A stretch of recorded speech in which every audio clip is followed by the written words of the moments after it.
Hello, everybody, and welcome to the newest indoor adventure in the Really Real Ghostbusters in TerraVision, part 12 of our Really Real Ghostbusters in TerraVision campaign.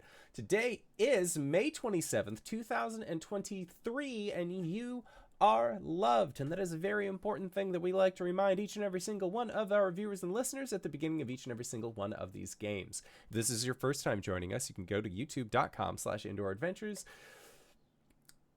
to check up on all of the VODs of each of the games that we have played up until this point, or you can go towards anywhere audio casts are being made available for free. You can find us there under the same moniker. But speaking of things that are being made available for free, if you go to patreon.com/indooradventures, you can check up on our after show called Nights in the Courtyard, where we answer questions not only from each other, but also from the community. So if you have any questions for myself or any of these other fine folk, feel free to join us at patreon.com/indooradventures. But let's say that you already support us on YouTube. You already support us on Patreon and Twitch and all of those other wonderful places, and you're trying to think to yourself, where can I go to help support this fantastic show even more? Guess what, Acorns? I got your back. Quite literally, in fact, because if you go to indooradventure.redbubble.com, we got t-shirts, we got posters, we got crop tops, we got throw pillows, we got shower curtains, we got aprons, we got clocks, we got all sorts of things that you can find there over on that Redbubble. I'm sorry, my audio, I know it's not being picked up by the closed caption right now, and it's bothering me, but that's fine because I am here to play a great game with some fantastic people. Speaking of which, hey Ted, who are you going to play today? Well, I am going to be playing Ted, which I realize it's so nice not to have to worry about an accent or what you sound like and forget falling out of that with a character when it's just yourself. Anyway, we both use he, him pronouns. Incredible. And M, who are you playing today? Today I am playing Mallory, the archaeologist with a gun. And Mallory uses she, her pronouns, and I use any pronouns. Incredible. And heck, who are you playing? Hey, it's me, SirHeckalot, and I'm playing Natalie as per usual. She is the half ghost member still of this group. And we're gonna see if that changes in the finale or if she's just stuck that way. Anyway, the two of us use she, they pronouns. And I am the indoor adventurer, he, him, and tonight I shall be playing as Maurice Williams. We both go by the he, him pronouns. I'm playing the Ghostmaster. I'm Lex. I started that wrong. Hey, everybody. Hope you enjoyed the stream. I made it through most of them without messing up, so, you know. So we're playing the 1986 West End Games Ghostbusters RPG. It was a movie tie-in. Got to capitalize on that craze. And that's what we've been doing. Busting ghosts, making 80s references. That's basically the campaign, or those two things, more or less. There's been this whole crazy thing with a phantom broadcast, literally, and all sorts of mayhem that's been causing. But the main characters are Ghostbusting B team in Manhattan, have figured stuff out. They've solved most of the problems. They met a meta specter who was a trickster god. They kind of dealt with that issue, so that's pretty good. And now they're going to the root of where, this crazy technology is, which is a big New York skyscraper. They've been there before. It's very high tech, but now everything's going haywire. Ghosts are all over the place. It's like a big ghost trap. The whole building's a big ghost trap, but for what end? Why has this mysterious board of directors, the people who run Omnicorp, and it's also a subsidiaries, why have they been doing all of this? We've got to find out. I think the last thing that happened was the Ghostbusters were trying to get to the top of the tower, and they realized, or they were told, that they probably couldn't get there the normal way because of areas being blocked off. At which point they ran into Patricia Gardner, who is the building manager of this building that has all gone to heck, and she's going to help them to try to complete their mission with all of her knowledge of locations within the building. So that's what's going to be happening. But hey, if you're watching and you didn't know, you can participate in this stream, viewers. Wow, you can donate all those channel points that you've got. And just for the low price of 1,000 channel points, you can give a Ghostbuster a single brownie point. Brownie points in this system are used as health. They're used to boost dice rolls, and they're also used as experience. So the major resource that gets sort of depleted and raised back up and all this stuff. It's always fluctuating, always good to have.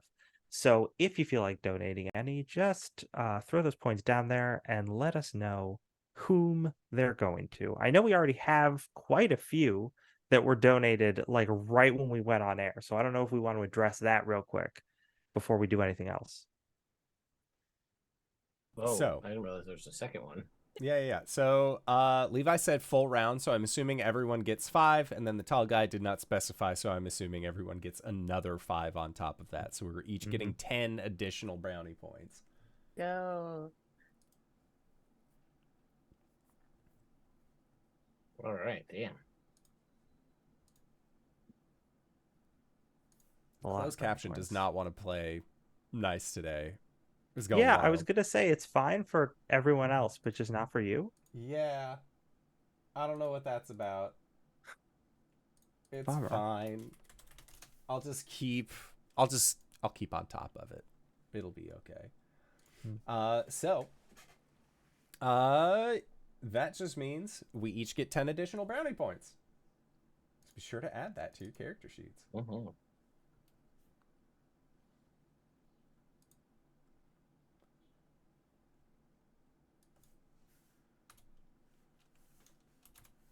So you're all standing kind of on the second floor landing. I imagine that this skyscraper, right, because it has all this like kind of high-end shopping area on the lower levels, is like the main lobby has all these nice places, but then like instead of a ceiling, it's like open to like the next floor balcony so that you can be walking around on the second floor and see down onto the first one. And there's like escalators up to it, which, as we established last time, are totally safe and fine, and nothing's bad about them at all. Just like the elevators and everything in the building is totally functional and won't hurt you and isn't possessed. But you're standing on like that sort of second floor balcony area. Patricia Gardner has just showed up.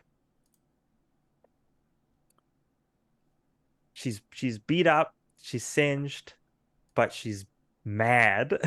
She's ready to take down these ghosts. She just broke a TV.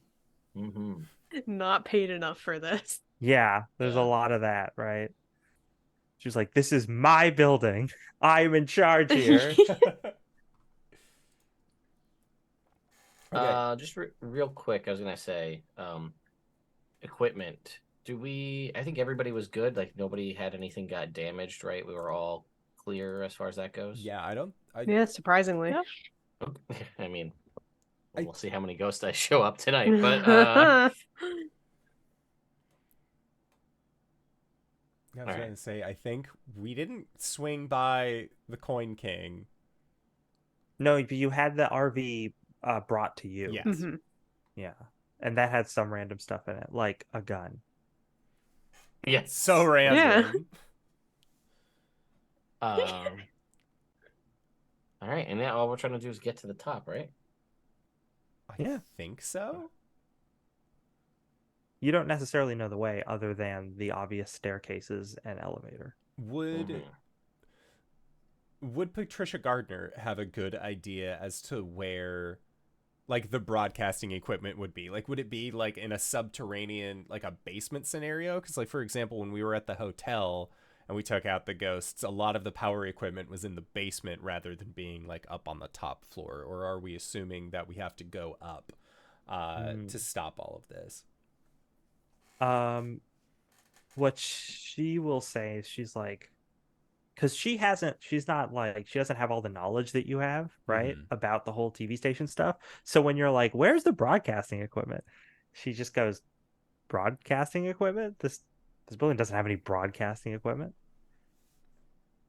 Gotcha. Okay. Yeah, I think I mean, Maurice will field it to the rest of the team. Like, where do we think we're going on this? Do we feel like we want to check out the basement first and then go up, or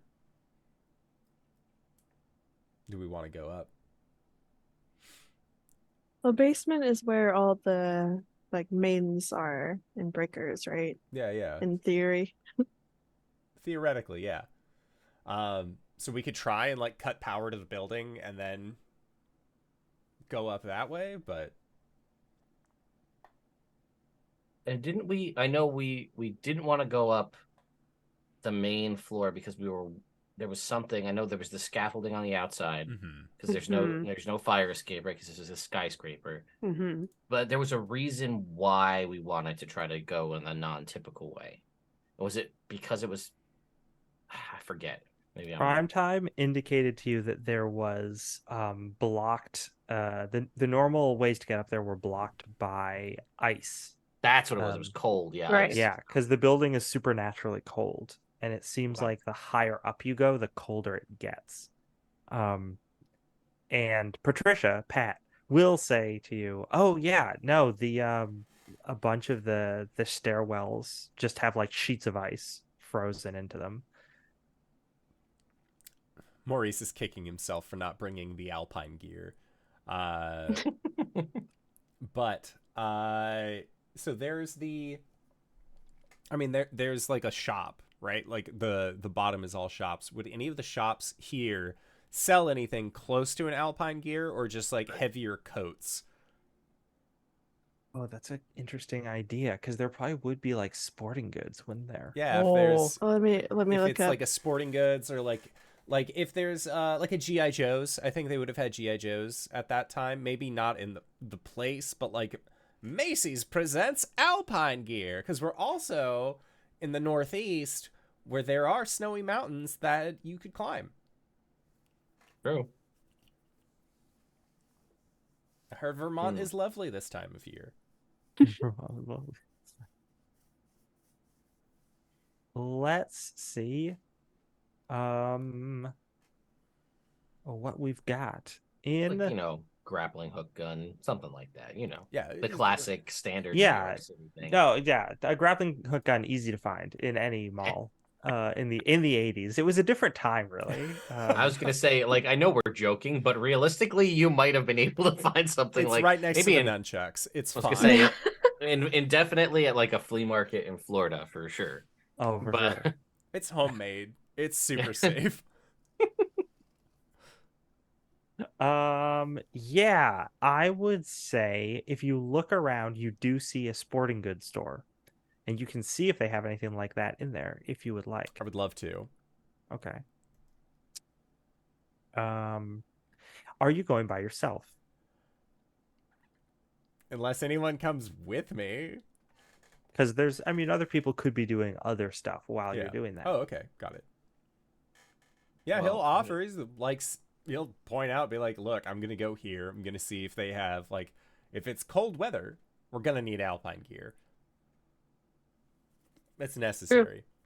And maybe as kind of a backup, if that doesn't work, maybe finding some way to get onto the window washing thing that was on the outside of the building. Scaffolding, There might be something in there. I'll ask Yeah, Patricia I'll if go on. she knows what floor. Like, tell her we saw the scaffolding on the outside, and just be like, do you like know anything about the people who were washing the windows at some point? She's like, oh yeah, they were coming today. And she's like, well, what time is it? Yeah, they'd probably be around the 5th floor at this point. I assume they probably ducked out, so I guess they could have moved it, but probably Okay. around there. And she's thinking, and she's like, there's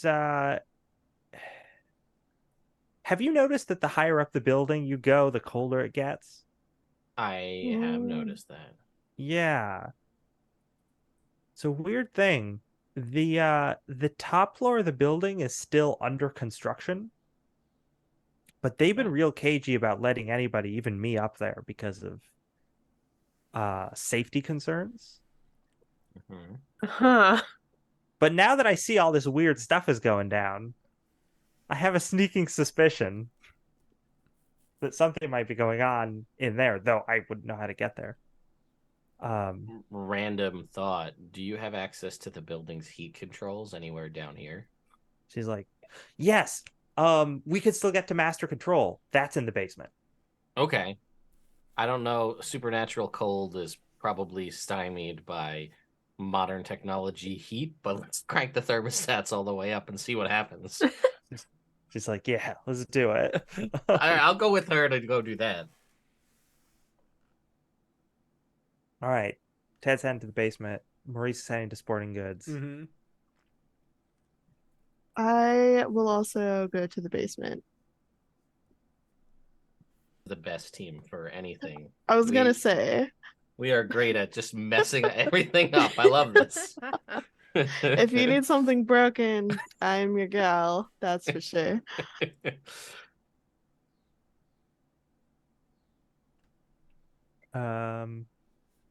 Where is Natalie headed? Oh, I thought I communicated that. That's my bad. I'm going to the sporting goods as well. Just to... Excellent. You probably did, and I just forgot, which is fine. Cool. Let's do sporting goods first. Indoor, what's the name of the sporting goods store? The name of this sporting goods store is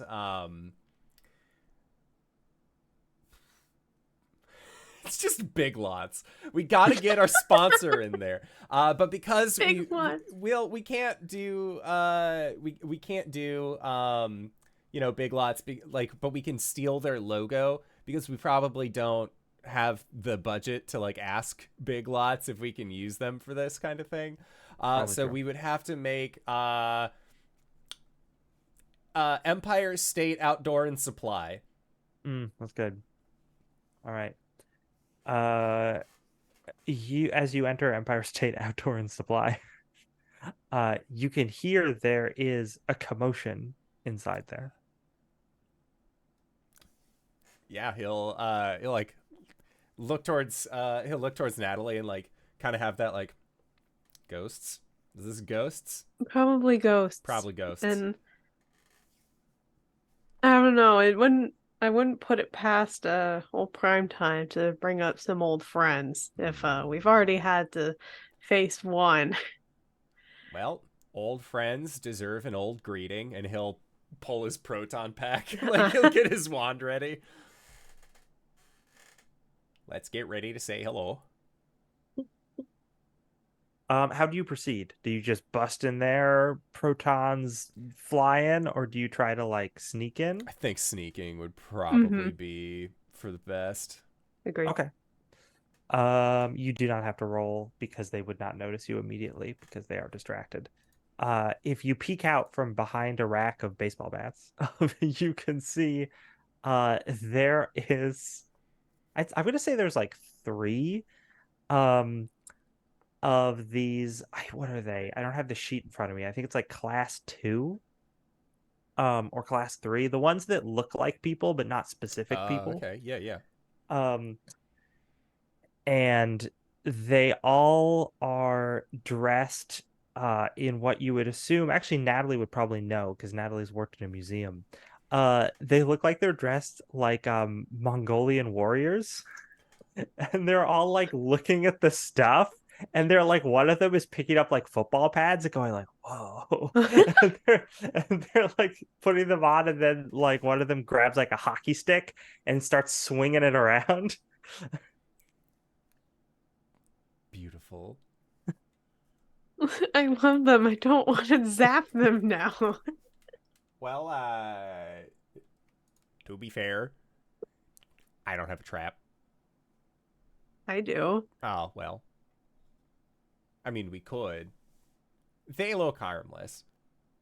One of them like swings the takes a 9-iron golf club and hits a mannequin and like takes the head clean off of it, and the head like flies across like 2 aisles, and the other two go like, "Yeah!" It's good. You were saying this gestures to that. He does have a hell of a backswing. Or no, it wouldn't be a hell of a backswing. It'd be a hell of a slice. There you Obviously. go. Yeah. It is the slice. Oh my god. And I think Maurice, like, we can either bust him or we can just get what we came for. Yeah, you can try and sneak around him. You're not sure Yeah. exactly where the Alpine gear is. You'd have to like look around a little bit. But Okay. then you'd have to roll to sneak because you'd have to like look around to try Oh. and find it. Getting around them. Do you still have your walkie? Yeah. Okay.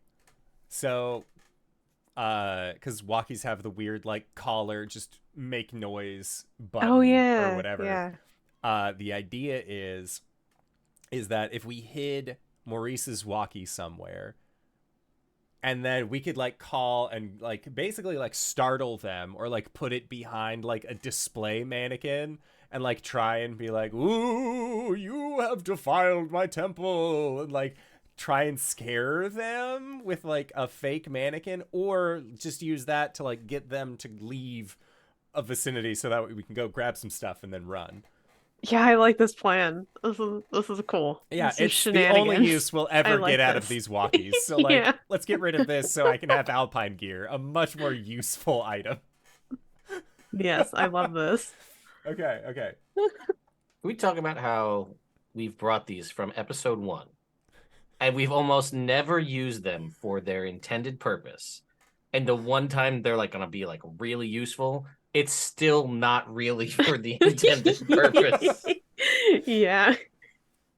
I was love it. actually gonna suggest, like, before we all split off, like, maybe we don't want to lose the walkie-talkies, but then I was like, what's the range on those anyway? It'll be fine. Look, we're going up. There's gonna be a lot of like weird signals coming off the TVs and stuff. Exactly. You can hear a shotgun from real far away. Yeah, They'll know. that's They true. can find us that way. Yeah, that's actually very true. Who needs a megaphone, right? I mean, come on. My bat signal. Oh my god. So yeah, I think I would like to utilize my walkie to distract them long enough that we can go in, grab some stuff that we need, or at least like use that to help secure an exit. Cool. So you give up the item, that's fine. Mhm. Then I need you to roll to not to activate the item, but to sneak around the ghosts. Okay, and But it is not going to be a very hard roll because you are giving up the item, so it's like only a 10. And this is with moves because it would be sneaking. so what you're saying is that I'm going to use 2 brownie points, and You do have a not lot do of that brownie thing. points, so you could totally do that. Yeah, if I'm you want. definitely just. I only have 2 dice and moves, and as we found out last time, I cannot really roll a 10. You use your brownie points. Yes. So you put the walkie, I don't know, Oh. buy some outdoor magazines. Yeah. Or if there's like an umpire that would have like Oh, umpire yeah. state of mind next to Mm. it. Um, No. Very good. he would like put the walkie beneath like the front pad, so that way like it looks like somebody is like making a noise at them. Hmm. They see that and they all approach cautiously with all of their new weapons and armor. And oh gosh. One of them, what's a piece of sporting equipment that someone would think was a weapon if they had no idea what the sport was? A lacrosse stick. Oh, definitely a Oh, lacrosse yeah. stick. I was yeah. gonna say one of those giant highline mitts, like Oh. the big Oh, the hook-shaped one. swoopy, yeah, the hook Oh, things. yeah. Yeah, Yeah, that the big was ol' that hook was hand. especially popular in the 80s for Mhm. some reason. It's in the opening credits of Miami Vice. It is. I don't know if it's ever featured in that show. It's so I weird don't that it's think like it is. prominently in the opening credits of that show. They're like, you know what's really popular in Miami right now? This thing. Highline. Yeah. We know what this is. Yeah. So he comes in with it, and like they like coordinate an attack where two of them stand off to the side, and then one of them like does like a rush down the middle, um, and like starts hitting the thing, and like is just wailing on this mannequin with all this sports gear, and the other two jump in and they're also wailing on it. And the walkie-talkie, because you just have the one, or did you have two? I don't Well, remember. Natalie had one, so Oh, that's how we Mhm. were able to like futz with it from afar. very good. Uh, so you're doing that, and they're just wailing on that thing. While they're wailing on that thing, you see some alpine gear, and you're like, "Oh yes, very good," and you're able to grab it. Um, This is perfect. At last, my arm is complete. I'm so ready for Maurice's big finale. and you can just get out of there. Actually, I mean that pretty much. I wouldn't say it diffuses the situation. They're amped up, but they don't know that you're there. Mhm. Uh-huh. Very good. The perfect crime. Yes. Very good. Okay. Cut to the basement stairs. It's spooky and dimly lit. Lights are flickering as you're heading down into the basement. Patricia is just like, yeah, central control should be able to manage everything in the building because the whole place is so highly automated. Can do uh, HVAC, security system, the whole thing. But I don't know if anybody's down here. She's she's like, I was upstairs when this whole thing happened. Um, and she leads you to a door that says central control. And Uh, she's like, who's going in first? I got this. and I'll be right behind you. All right. I open the door. You open the door. This huge command center featuring lots of TVs and computer monitors, control stations, all sorts of gauges and things. Looks like it was left in a hurry. There's like a spilled coffee, an overturned desk chair, papers strewn about. Um, and in one central chair, you can see this weird glow, and the chair swivels around, and sitting in it is this giant head with with what looks like an exposed brain. It's like a big zombie head with an exposed brain. Uh, and it's like, "Rah, rah, rah, rah." And then its eyes shut, and it like looks like it's concentrating, and you hear woo, woo, woo, woo, woo, and you suddenly feel a big headache coming on, like you've been hit with a psychic attack. Oh no! Oh, it doesn't look corporeal, like gunnable. Like, Incredible. does it look shootable? How, on a scale of 1 to 10, The how best shootable is it? adjective. How is it gunnable? Is it gunnable? And I gun it down. I was just thinking like the verb for gun and forgot it was shoot. No, I love like gunnable is better. I love it. Definitely. That is part of my lexicon now. It looks like a ghost, right? So it's kind of like slightly opaque. Okay. It's got that glow to it. So it looks more of like something you'd hit with a proton stream than with bullets. Ted, this looks like something you'd hit with the proton streams, not bullets. Well, you win some, you lose some. And yeah, I would love to blast this thing. Sure. You're standing in the doorway, and you attempt to bring up you attempt to start blasting, but these brain waves just hit you like a ton of bricks.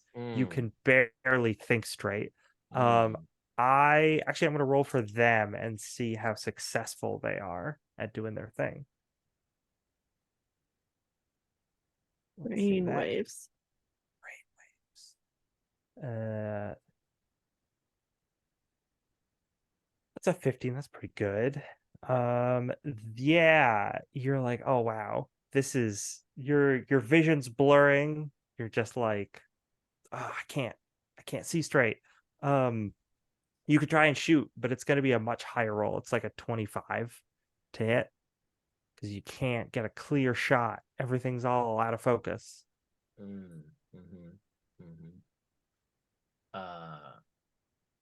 mean, we did just get 10 brownie points, so I'd You love to did, spend. yeah. I would love to spend 5 of those because that's about what I would need to spend, I think, to succeed on a roll anyway. Because that's just what I'm feeling. That's how many I need. So I would love to spend 5 brownie points and just succeed on this. Sure. This blasting. Yeah, you grit your teeth and hold your blaster steady and blast.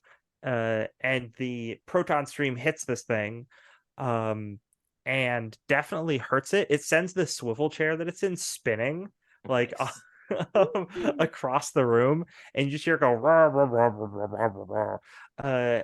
And it like bonks into a computer terminal, and the thing like bounces out of the chair.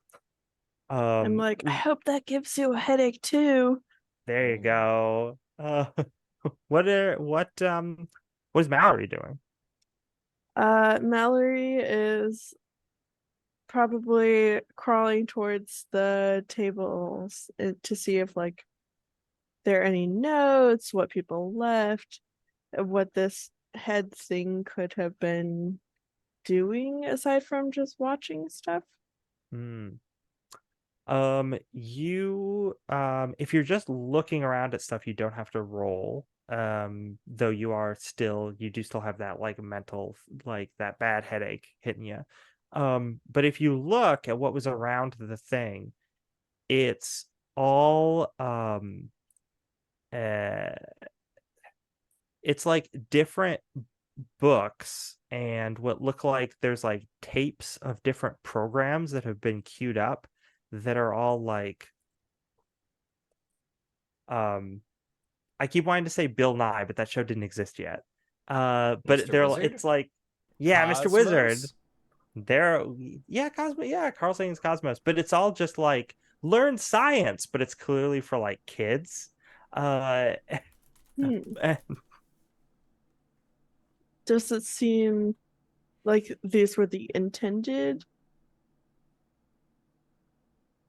film features, or yeah, it looks like this thing was watching them, and there would be like books about like, oh, there's definitely a daily affirmations book. It's just like, you are smart. oh, buddy. Looks like it was doing some self-improvement. Feel a little bit bad about immediately suggesting proton pack, but it did give us a headache. And it's still giving you a headache. It's still. Yeah. But that's what you could decipher during your turn. You crawl over to its little space, and it's like, this is what it was doing. Okay. How's Patricia holding up back there? Patricia, oh, let's find out. Actually, well, it rolled, so she's gonna see if she can do stuff. Yeah, she's doing pretty well. She's gonna combat roll into the room. Wow, all right. Yeah, she rolled really high. Queen. And she lands next to Mallory, and she's like, "What the heck is that thing?" She doesn't know. Ghosts. She looks around and she's like, so this ghost wants to learn about stuff? I'm not sure, but it is currently attacking us. She's like, no, I can tell. Yeah. Okay. I don't know what else. She doesn't have like a weapon or anything. So she's gonna try and think about what to do for her next round. But she's in the room. She's functioning. Can you find any foil? Oh my gosh. That's such a good idea. Hold on, I want to roll for that real quick. Yeah, okay. She's like foil, and she looks, and on one of the desks is the unfinished sandwich of one of the workers who ran off that was wrapped in tinfoil. She grabs it. She can Make fashion that it. a hat. She's like, yeah, there's only enough for one. That's all right. Let's give it to Ted. He has a proton pack. Cool. That'll happen next round, but you've got tinfoil. Tinfoil hat. The brain boy is so upset that they're gonna think twice as hard. No. Oh no. I do not condone or encourage thinking. Oh yeah. Finally, this whole game I've wanted it, and it's finally happened. A ghost roll to ghost die. No. You you hear this thing's voice in your mind as you are completely paralyzed with its brain waves. And you hear bow down before the superior intellect of Brain Blaster. Sorry, was that Brian Blaster? Brian? uh and it's just like, no, it's the superior intellect of Brain Blaster. Brian. You have a really interesting pronunciation. I'm just gonna call you Brian. Brian. Currently in the fetal position. Yeah. Yeah. His head hurts. It's the players' turns now. You don't have the tinfoil hat yet. It's gonna be really hard to do anything because of these brain waves. Yeah. You can still talk. Okay. So you can still communicate with each other, but it's hard to do anything else. Do I have a cigarette? Do you have a cigarette? Of course you do. I'm gonna attempt to start. I imagine this is putting us all on the floor Yes. under Yep. the supreme power of this. I'm going to attempt to start crawling across the floor towards one of the control panels, but I'm gonna yell back to Patricia, who has the tinfoil, that if she could put it on, to just change the channel and either put on cartoons or MTV, because that rots your brain. Whoa, that's so good. Yeah, she's gonna try and do that. Mallory, what are you thinking of? I want You talking about a to. cigarette? Yes, I have cigarette. And I wish to intimidate Brian Right. with the power of How? science. Yeah. You see this? I know one of those programs has informed you about the health risks associated with smoking. And if you don't stop this right now, I'm going to blow smoke at you and you'll get lung cancer. And since you're just ahead, who knows how bad that could go for you. I'm just ignoring anything about like ghost physics. Just like they just watch this TV. There's got to be some like PSAs tucked in there among all the science. For sure. If it wasn't a kids show and somebody had drugs, I could be like, you could tell them like, this is like, better be careful. We know what happens to your brain on drugs. Scrambled eggs. Like Scrambled you gotta you don't want to mess with that. Okay, I like this. You're going to you're all cool, as you might suspect, because you're using cigarettes. Excellent. But it's not going to be a super high roll because it's mostly just talking and not actually like performing a task. And that is the one thing I said you could do on without difficulty. So that's just a 10. If you want to spend brownie points on it, you can, or you can roll for it. I will roll for it. Nice. Wait, 15. 15, no ghost die. Brain Blaster is just like, it's just like, wait a minute, are cigarettes bad? Uh, You they're tell him, thinking, guys. yeah, it's like thinking for a minute, and it's just like, wait a minute, I don't have lungs. And then it looks back at you and it's like, are you calling me stupid? I'm the most intelligent being in the universe. And you see the little brain sections in its head start to like wiggle Oh, because it's mad. be like, if you don't have lungs, then how are you breathing?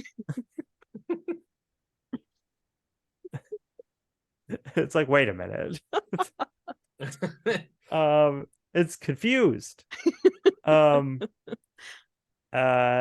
Meanwhile, Patricia has fashioned the tinfoil hat, put it on, and she immediately she's like, oh, it works, because of course it does. It's cartoon logic. Yeah.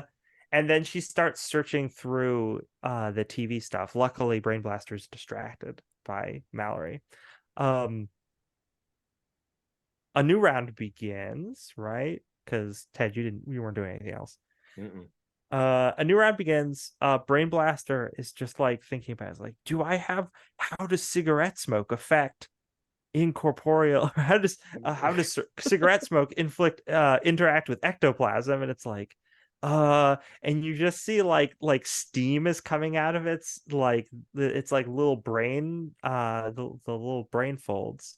And then it like looks back at you and it's just like really mad.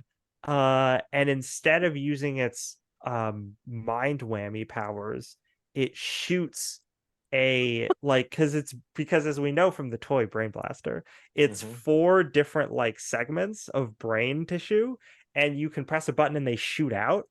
It's a very That's silly wild. toy. Ted has it, right? Yeah, I got it. It's over next door. Yeah. Yeah. So it shoots one of them at you, and you just see the little brain guy, because the brain itself I think has its own little like ghost face. And it's just like, you can hear, yeah, I'm finally out of there. It sucks having to think hard. But it flies right at Mallory. So Mallory, on your turn, I need you to dodge this thing that's shooting at you. Okay. So that's what you're going to be rolling, but I want to know what Ted is doing. And Pat is dialing up junk television. Okay. Well, so I'm starting to get an idea for this guy. So what I'm going to do is he's already had his cigarette smoke potential threat, possibly messing with his head. I'm going to pull out the PKE meter and I'm going to turn it on, and I'm going to scan this guy, and I'm going to be like, she's right, this doesn't look good. And I'm just going to turn the PKE meter like to the screen, the grid towards him, and be like, Yeah. But you obviously know what this says, though, right? You could clearly tell that this is bad for you, right? Because you're so smart. It's just like, he's like, yeah, I definitely know. Just let me get a closer look at it. Ted, I need you to roll a cool, Oh, no. but it's only a roll of 10. Okay.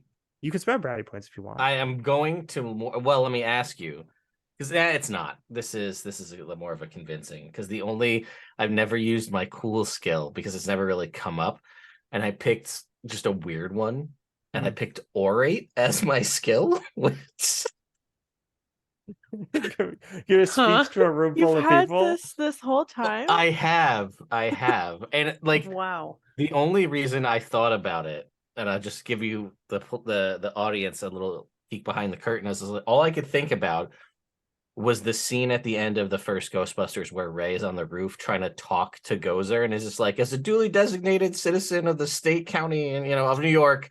And I was like, that's so bad and a horrible time to try to do a speech.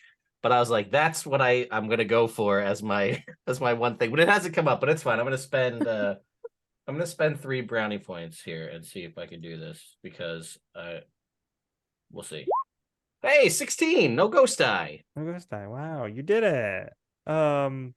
but yeah, he's like, oh yeah, let me just he's like trying to look at it. He's like, I know, I know what it means, and then the brain just starts wiggling again. And another one of those things shoots out, and the guy's like, yeah, this guy's a doofus. The but yeah, Mallory, I need a dodge roll from you. That Which is moves? it's definitely moves. Yes, it's definitely moves. It's gotta be. What else could it be? Okay. For the sake of hilarity, I'm not going to use any brownie points, so let's see how it goes. Ghost die. Mm-hmm. You Ghost succeeded, but you got a ghost die. die. There it is.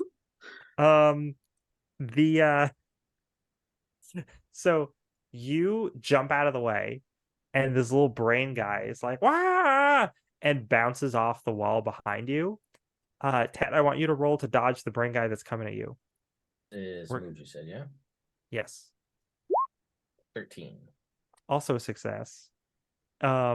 So you dodge your little brain guy, but while you're doing that, you don't realize that the one that Mallory dodged bounced off the wall and came right at you. Oh no! And so you like dodge, you're like, yeah, and then you get smacked right in the back of the head. You got You brained? and you get brained. And the little guy's like, don't get a concussion as it hits you in the back of the head. Whoa. Lose 3 brownie points for getting All smacked Oh. and concussed.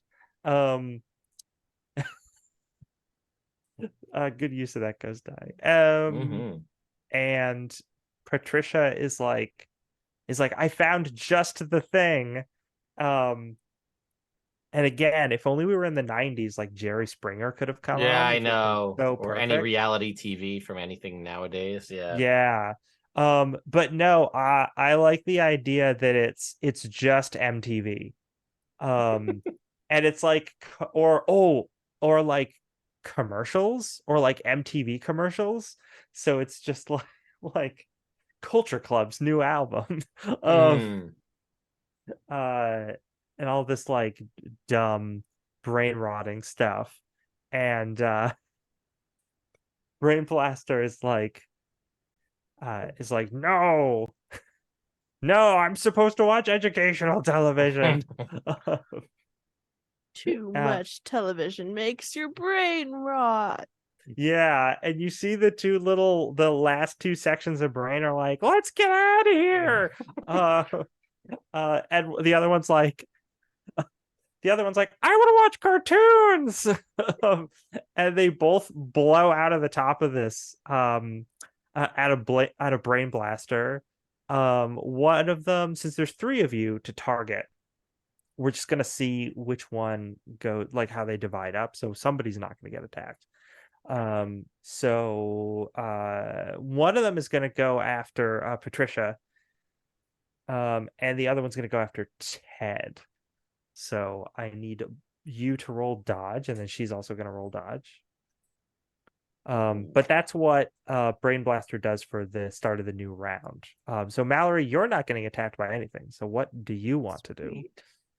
Brain Blaster seems disoriented, dumbfounded, as if without any gray matter left. Oh, let's see. I'm trying to remember what gear I specifically have because I obviously have a shotgun. Let me see if I can find it. Open.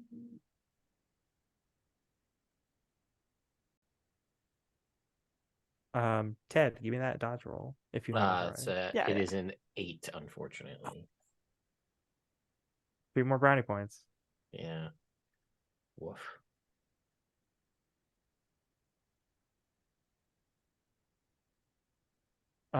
Patricia See. succeeded her roll. I've been rolling really Nice. well. Sweet. My last note just says I'm driving a cop car and nothing else. So it's very I like it. I like Mallory. it. Just it's You flipped that cop car. Uh-huh. I did. I Yeah. was driving a cop car.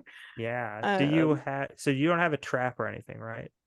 I had either, let's see, I think I had used the trap I was carrying last time Mm. and put it back.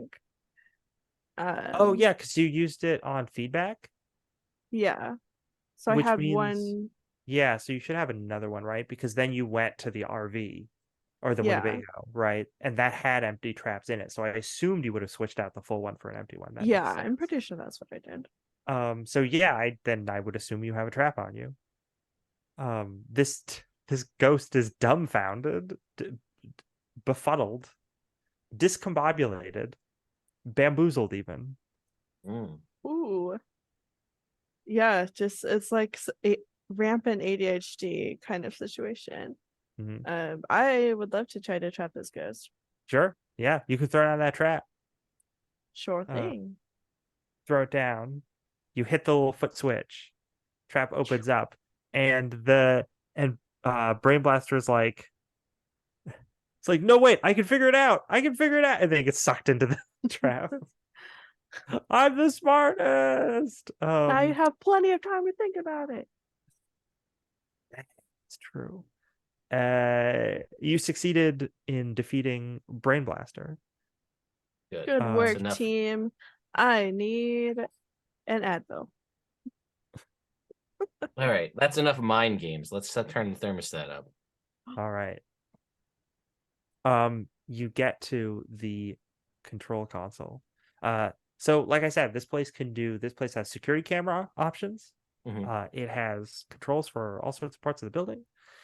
And it has climate control. The thermostat is turned down. You can turn it up if you want.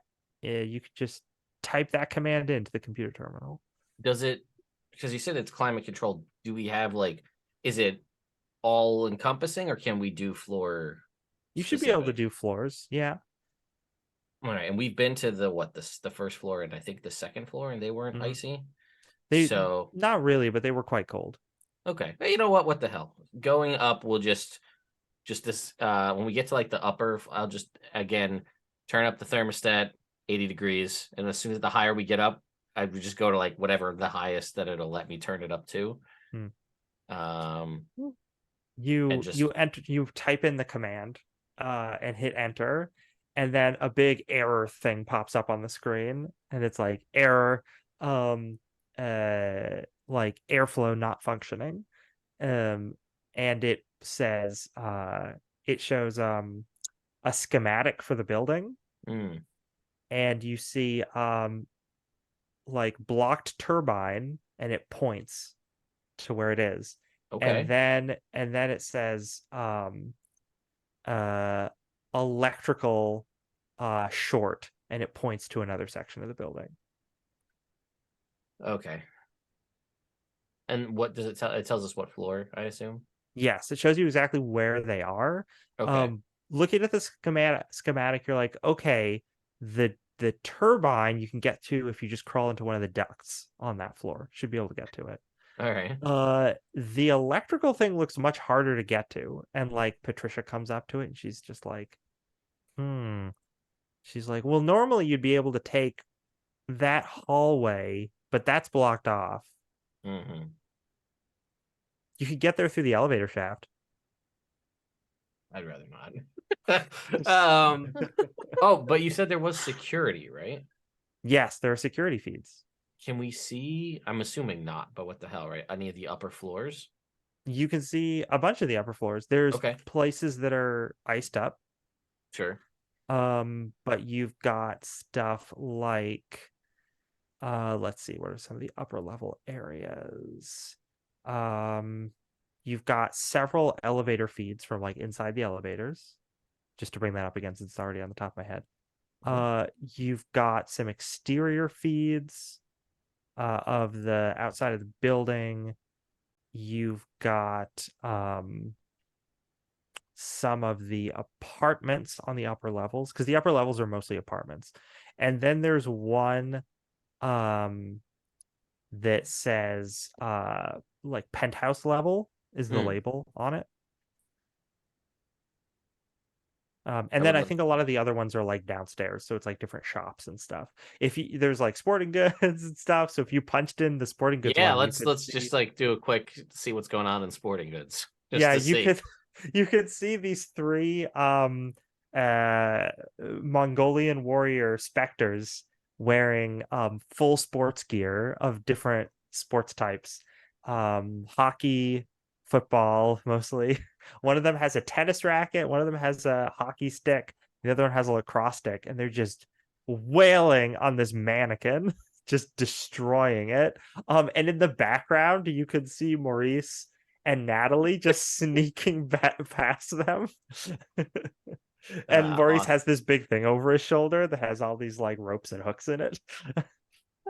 Uh, all right. Can we see anything from the penthouse, like Um, security?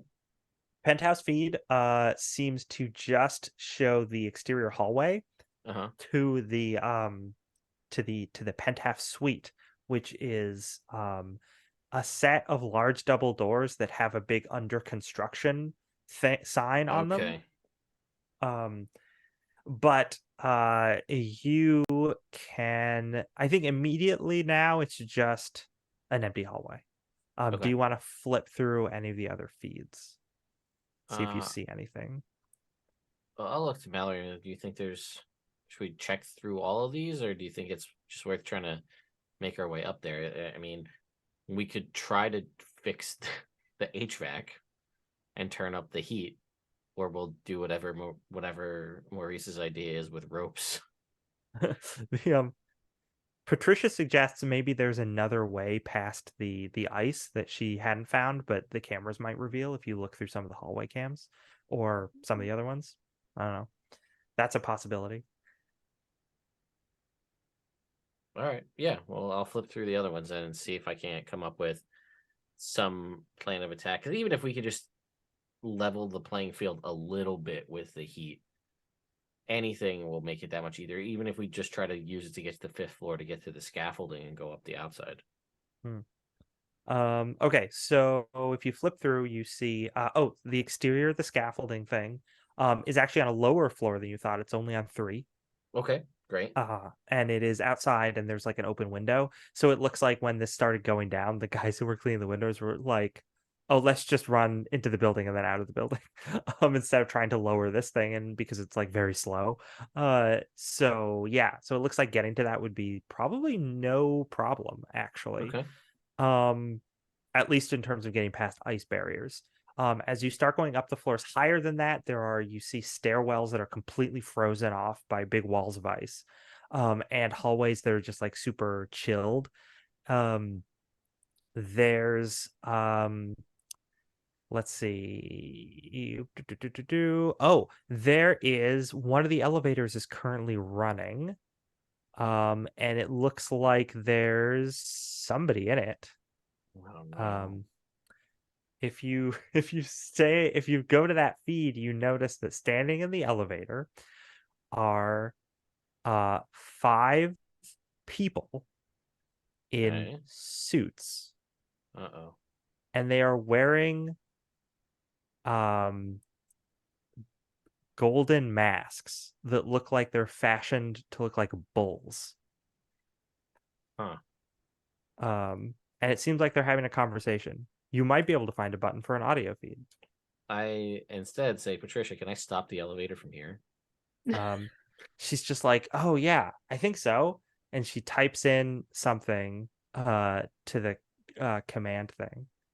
And immediately a pop-up comes up that says access denied, executive override. And I will do you know who these people are? She's just like, well, they're wearing masks. And she looks around, finds the switch for the audio feed and turns that on. If I can find the thing I wrote for it. Oh, here it is. And I'd like to go on record saying I didn't want to move the timeline up.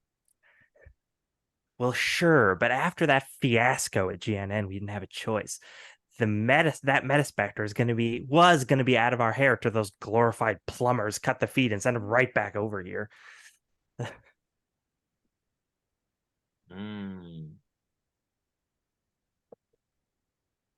was he calling a glorified plumber? Right? Yeah, that's rude. It's very rude. All right. Well, I think we found the board of directors. I think that's them.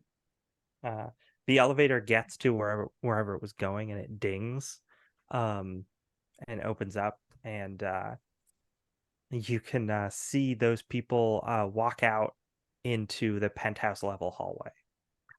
Okay, that's where we gotta go. All right.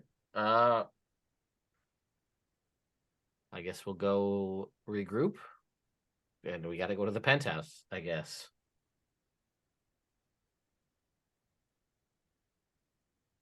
So that's where I'm gonna head. I'm gonna head back upstairs. Cool. I guess Patricia will go with you. Sure. I assume Mallory is also going, or is there anything else you want to do in Central Command before you head upstairs?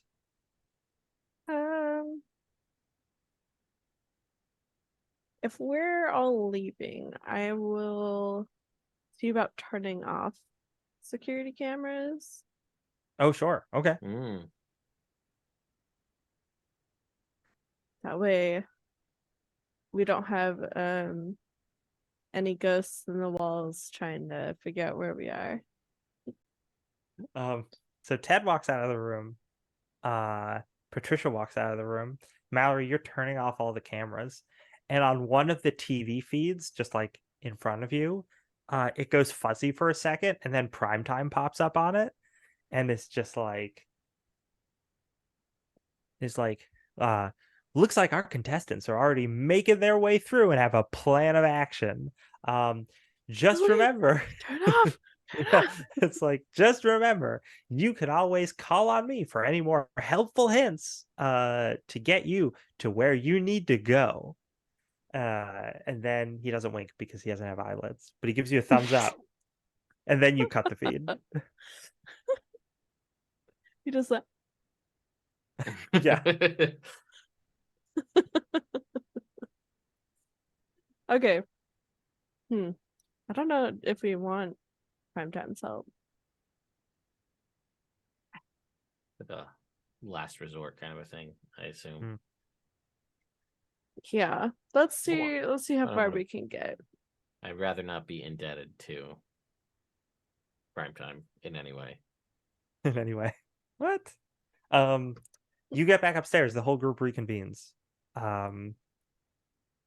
Patricia is like, yeah, so if we want to get the HVAC going, the system's already initiated for it. We just need to unblock one of the turbines and get some electrical rehooked up. Or we could try something else. She turns to the rest of you. Oh, and it looks like the penthouse level is where the board of directors are going. And they're not happy with us. That's where they're all heading. So I think that's where we need to end up. Also, the scaffolding is only on the 3rd floor. Oh. So, as another option. How did it go with you guys? Oh, it was fine. Had to lose the walkie, but and he sort of like shakes the alpine gear a little Small bit. price to pay for alpine gear. But this cold weather gear is more than likely gonna help out significantly more, I feel. So how do we want to attack this? Suit up? Who here knows how to repair electrical systems? I assume you have the I've best installed sense. a few wires in my day. You could just guess. Yeah. It was like you would have the best guess. And I am pretty good at fixing all of our other equipment that breaks. So, and that's all loosely electrically based. Yeah. So, it's just I mean, that might help by getting the heat kicked on so that we can maybe make things a little bit easier. Again, or we try to get up to the 3rd floor and hop on the scaffolding. I don't know how everybody feels about being outside of the building, slowly rising up the side on, Wasn't it like super stormy out as well? Am I I don't think misremembering so. that? There I was think so. there was lots of lightning, but that wasn't natural. Yeah, no, we stopped the lightning. I think. The- No lightning, no clouds. The building is, you know, there was that electricity running up and down the outside of the building. There's a bit of that. So could be dangerous, maybe. Okay, so there's that. Yeah, I guess. I guess. But yeah, I mean, maybe that's worth trying to turn the heat back on, and then go for the penthouse and try to stop these guys. Yeah. Okay. I like it. All right. All right. So yeah, I'll try and fix the electronics. Does somebody else want to unclog the turbine that's there, or like get that sorted? So it really comes down to who wants to take care of that end. If Maurice is taking care of the electric, or if Ted takes care of the electric, I am fine with Maurice going to crawl through the HVAC system that's in place to try and unblock this thing. I think Mallory is the smallest and also is great at excavating. It's true. True. Yeah, I So- definitely like to keep the two like people that know electric free to figure that out, because between like Natalie and Mallory, I feel like we're gonna be like, what does this No. do? No, I'll crawl through the vents. That sounds great. What could go wrong? That sounds like where Mallory will come from later on. Is that we'll be in the boss battle, like falls out of the ceiling. She'll just be like, she just went to unclog a turbine. And then as you continue through the rest of the building, just vents clunking sporadically. Okay, so Mallory's going to do that. Where is Natalie going? And where do you want Patricia to go? Also, Patricia's like, I need something to use as a weapon. She's trying to find something to use as a weapon right now. Oh my god. You can She's use still your wearing her words. tinfoil hat, though. Oh, yeah. Well, that was pretty effective last time. I mean, we could go looking for something for you to use as a weapon. I really would like to look at something for getting out that might not be as conventional, just in case the heat doesn't work. Like we were talking about like a laundry chute or something like that. Like, is there anything like that that we might be able to scope out? Oh, maybe. Yeah. Patricia's like, oh, yeah, I don't know if they're frozen through, but we can give it a shot. Yeah, let's check I on know. that. There's Yeah, also she's like, I know where those scaling are. the elevator shaft. Oh god. I Well, didn't we know realize that- on we Really know that the- athletic. We know that the way that you get to the electrical is through the elevator shaft, because the normal way is frozen off. So don't worry, Maurice, you're headed over there anyway. Oh boy.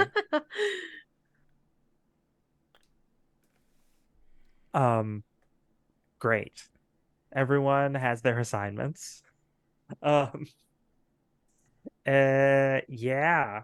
So it's time. Who are we doing first? I feel like well, the most can go wrong with the electric. yeah. The most could go wrong. Ted and Maurice find themselves at one of the elevators, and using a significant amount of muscle are able to force the doors open. And you can just see the empty elevator shaft It's cold. But according to the schematics that you saw, if you go up this way a couple floors, you can find the junction box that you need. Okay. And is this like every cartoon elevator shaft where there was just the elevator cable? There's not like a conveniently placed ladder, or how's that working? There's just the elevator cable. What are you talking about? Why would there be Yeah. why would there be actual safety tools? Yeah, service ladders, of course. That would be silly of me to assume. That would be something that would be in the real world. Well- We're playing a cartoon.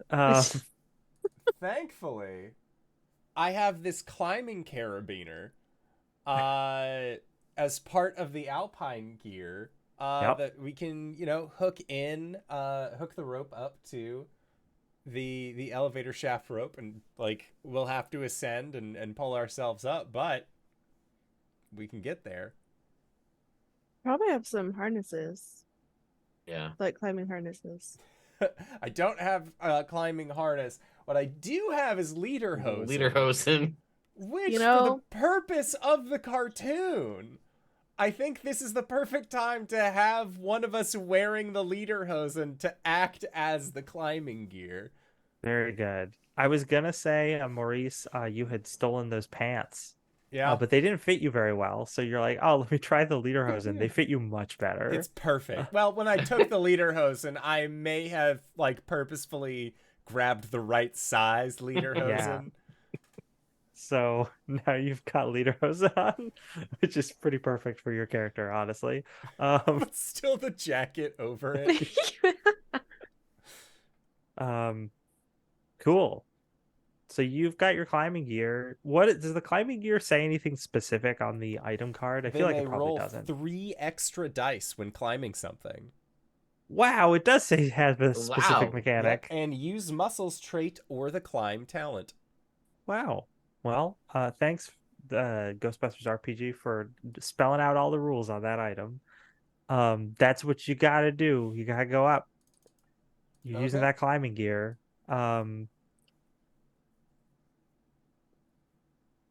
So I'm trying to think of how Ted is climbing it though, because Well- I assume there's only one pair of lederhosen. There Yeah. is. Could Ted well- attach himself to you? Yeah. What is what is here like around this elevator shaft, like outside of it, as far as like something as an anchor point to tie off a rope to, in case something happens and we plummet, that there's something to attached to.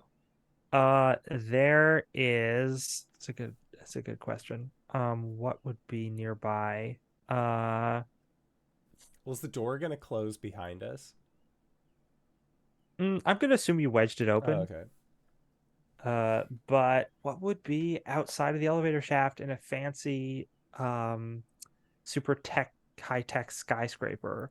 I want to say a potted plant, but that's not going to give you enough. If they had those anchoring. like bolted, kind of like how they have at airports, where it's the rows of seats, but they're like bolted into the ground. You can't really move them or anything like that. Oh, that's interesting. Yeah, that could, or like benches or Yeah. something. Sure, yeah. I would like to tie like one end of the rope that we're using to climb to that, so that we have, like, if worse comes to worse and everything slips, we're at least hard attached to something. I like that y'all are interested in making sure that your lives are not hanging from a plant in an open elevator shaft. Like that seems pretty solid. Like really well thought out. I feel like we've grown a lot. We've come a long way in 12 sessions. Look, it could be Yeah. that there's one of those like random indoor palm trees or something like that. Because like, I was thinking about that because it's just fancy enough that there might be something like that. Mhm. The benches probably make more sense though. But yeah, so you tie that all off, and then for Maurice, I want that climb roll. Okay. A 23. Ooh. No ghost die Nice. 23. Maurice, you're climbing. You're so good at this. You're getting there. You're pulling Ted behind you. It's all working out. it's great. Um, as you're making your way up, you hear uh, a mechanical lurch from somewhere else in the elevator shaft, because of course you do. Mm-hmm. I think he just pauses, like, what was that?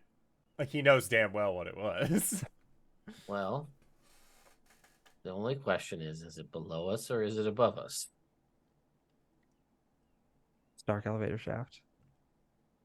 Well, Because there's no but service lights. No, but the ropes would be like going either up or down, like that the shafts are connected to, right? Oh, that's true. Yeah, I don't actually know how elevator shafts work. It's a good question. Uh, like if you're climbing up the rope, does that mean the elevator is below you because the rope is on the top of the elevator? Well, it's not a box being held by a singular thread. It's like a What? Yeah, no, there's a pulley system, so there's Yeah, ropes no, I on the know. bottoms as well. So Mhm. as it's moving, they kind of just cycle through to help the ease of the elevator going one direction or another. And it will like pass off on the ropes to basically like determine what floor it is depending on how tall it is. Yeah.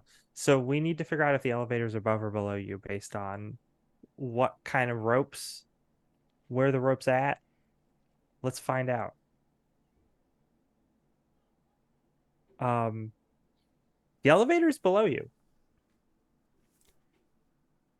That doesn't necessarily make it better. No. But well, let's try to do what we got to do as fast as we can and try to get out of here. Yeah. I mean, just like keep climbing. Maurice is definitely like looking over at the other rope because I'm guessing it's like at least two abreast. As far as like elevator, like how many doors you could go up and down, Hmm. are on. Are these one of those elevators that like? Is it a solid back to it, or is it going to be like a weird glass bubble? Where like you can still see all the shoppers down below, kind of thing. I wish it was a glass bubble, but it's not. Okay. It's a standard Traditional. elevator. Yeah. Okay. Um, but those glass bubble ones were popular in the 80s. The So scary. yeah. Hmm. Could not do it. The you as you're making your way up, you're making pretty good time. You're almost there. You hear that lurch again, Mm-hmm. and you start seeing or you start like feeling movement. I guess the rope would start moving, right? Wouldn't Yeah. it? I don't know Yeah. how. Again, I don't know how any of this works. Um, I don't know how elevators work. I should have looked this up, but it's fine. This is cartoon Um, elevator. It's fine. yeah. The and you also hear cackling ghostly laughter, because of course you do. Yep. Um, All right. and While you, I'm yeah, suspended here, I will pull out the proton wand and just kind of wait. Just suspended, hanging there, looking down at this elevator yeah, and you just hear, kind of waiting. right? Because like you're looking down into darkness because it's Mhm. the elevator shaft is very long. It's dark. You just know the elevator's below you, judging by what the ropes look like. Um, but you start hearing the noise of the elevator, that mechanical churning of it, and you can see it coming up, just coming out of the darkness, rapidly approaching. We're really gonna want to get that fixed real quick. You're almost to the place where you can get out. Yeah, you start hustling. I need another muscle roll. Okay. A 16. Oh, that's pretty good. Ted, what are you doing while this is? So I see the elevator now vastly approaching Yes. us. Uh-huh. Is this just an elevator, or is this like an elevator with a very clearly ghostly face on it, or anything like that? We heard Like a- laughter. I don't know what I'm. Like a I pumpkin. don't It's know got what an I'm looking. unearthly, cool mist coming off of it, but otherwise Okay. looks normal. Okay. All right.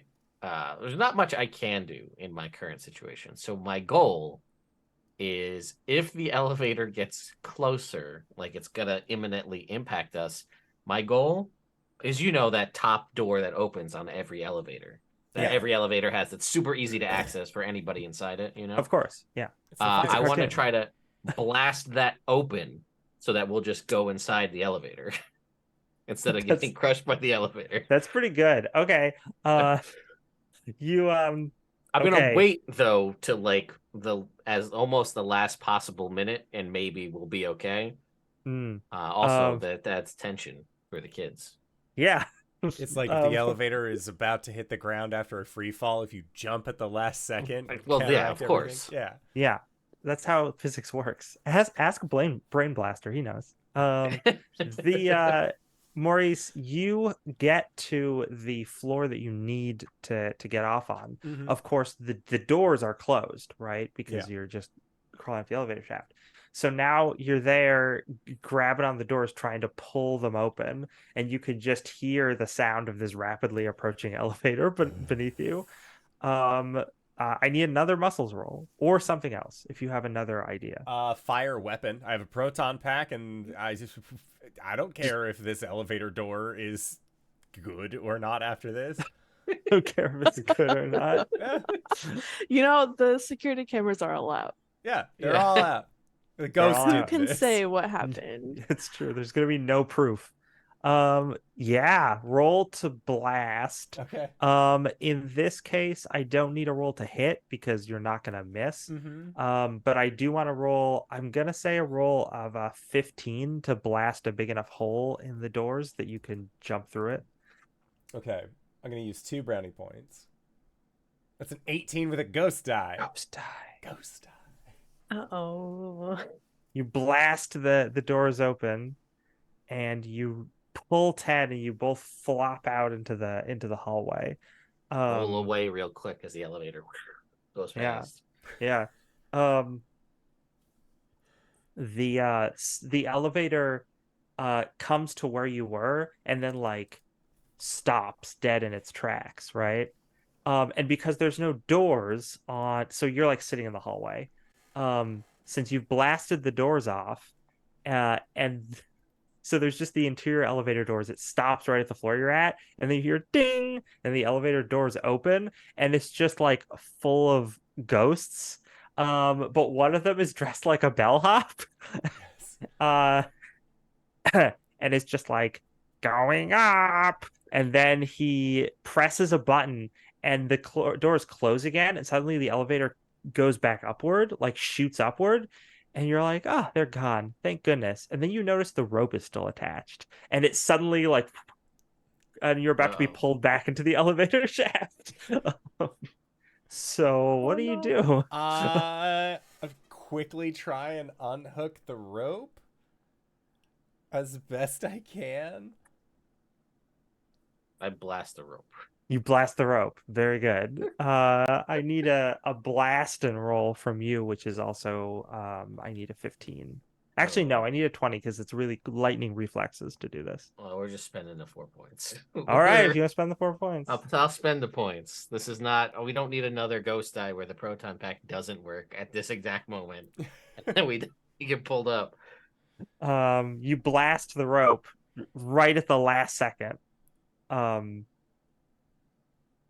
you're okay. And you just hear the cackling of the ghosts as it like fades off into the distance as the elevator keeps shooting upward. I think there's just that moment where like the two of them look at each other like, okay, that may have been a bad idea in retrospect. Well, we're here. How cold is it here, by the way? Pretty cold. Okay. It's pretty cold. You can see your breath. There's patches of ice on the ground. There's this is a mirrored hallway, but you're pretty sure the junction box is just at the end of the hallway. All right. I have a thick coat, but I am in lederhosen, so obviously it's like that, like the thigh down is just completely exposed to the elements, but like top is very warm and comforted. Very good. You make your way over. I'm actually gonna cut to somebody else, just to mix it up a little bit. Who shall we go to? Let's go to Mallory in the duct system. I You found a it's like if the camera cuts to a shot of a like a one of those the grates that has been unscrewed and thrown off to the side, and you just yes, hear the bong bong bong of someone climbing through the duct, and then we cut to inside the duct and you're just like climbing through there. it's me, ya boy. uh you're going through. You let's see. There's no air movement from anything because the system isn't working. So it's actually a pretty easy trip. You get to where the turbine is, and it's like this big juncture room, and there's just like one of those big wind turbine, like big fan things. But it's just Mhm. got all this ice and it's like totally frozen over. Mm. I will.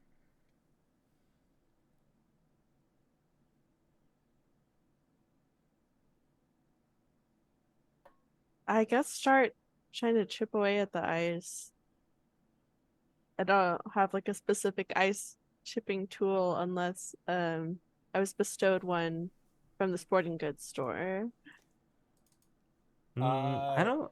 I think he took you took. I thought you took all the stuff from the pack with you because I assumed you were gonna need it. But you could have left something.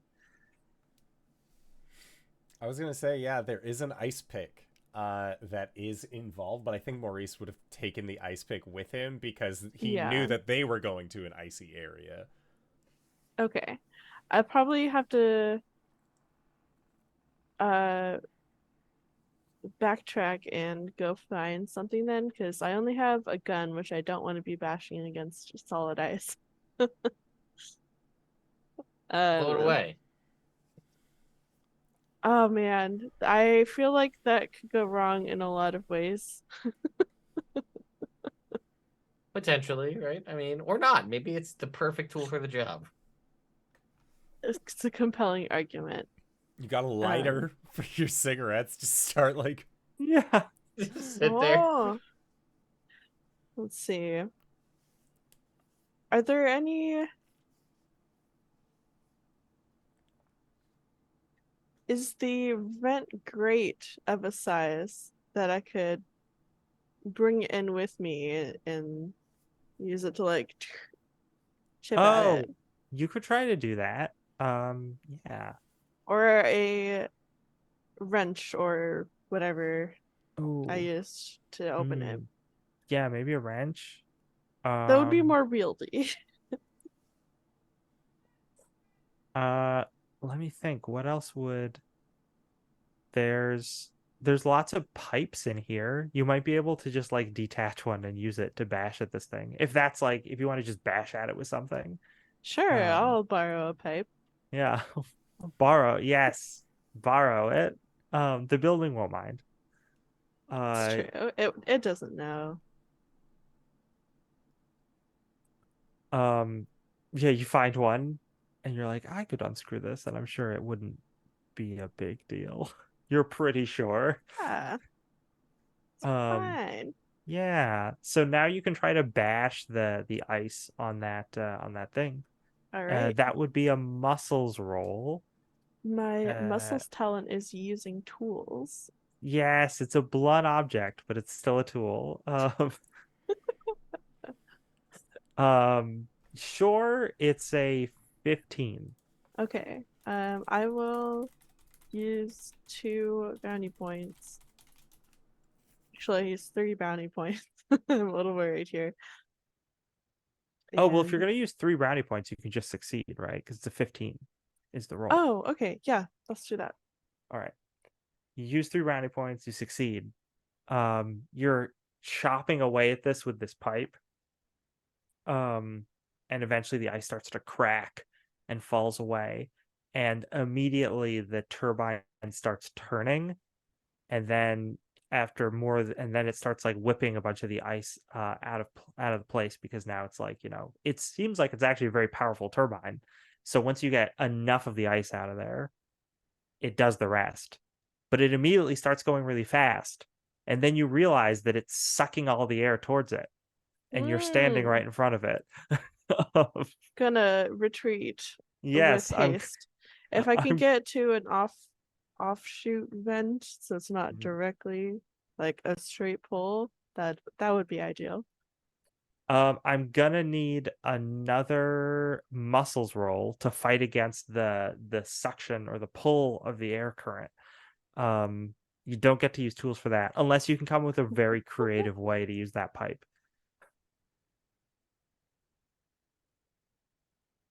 Oh man.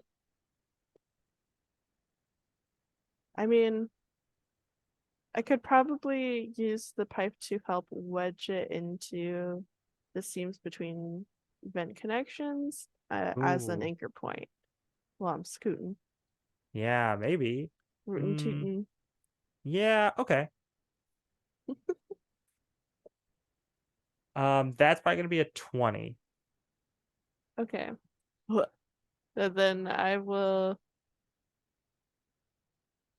Since I didn't use my brownie points before, I'll use 4 brownie points and just call that okie dokie. You just all right, just use I more don't brownie want points. to get meat grindered today. Sure. Yeah, you you leap to the nearest vent and jam the pipe in the right spot to anchor yourself, and then pull yourself up on it and get into the vent. Um that thing's working. You've done it. Yay! A I did not very ghostly encounter in the ducts. It's true, but sometimes there's ghosts, sometimes there's real physical objects. It's true. Um You gotta be uh, prepared for all of it as a Ghostbuster. there's a whole lot of danger out there, and it's not always the supernatural. Sometimes it's just office building stuff. Now we're going to cut to Patricia Gardner and Natalie at one of the clothing shoots. She's just like, yeah, how do we get up it? Do you have any way to get up it? It's kind of a vertical shaft. See, that was the problem. I was thinking maybe some tools in the Alpine gear, but we're kind of waiting on that. But does it look frozen at all, or is it like? Aside from being cold, it doesn't look like it is frozen. Ooh. Patricia has found a flashlight, like one of those big honkin' chonky flashlights. So she's Ooh, like, I can nice. use it as a flashlight, or I can hit something with it, and that's her plan. So she shines the flashlight up the clothing chute shaft, and it's like, yeah, it's kind of just smooth, but there isn't any ice up there, just cold. Yeah.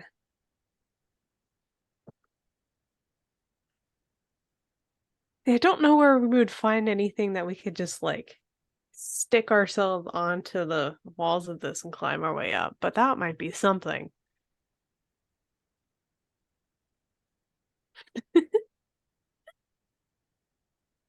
You get it. Reese gets it.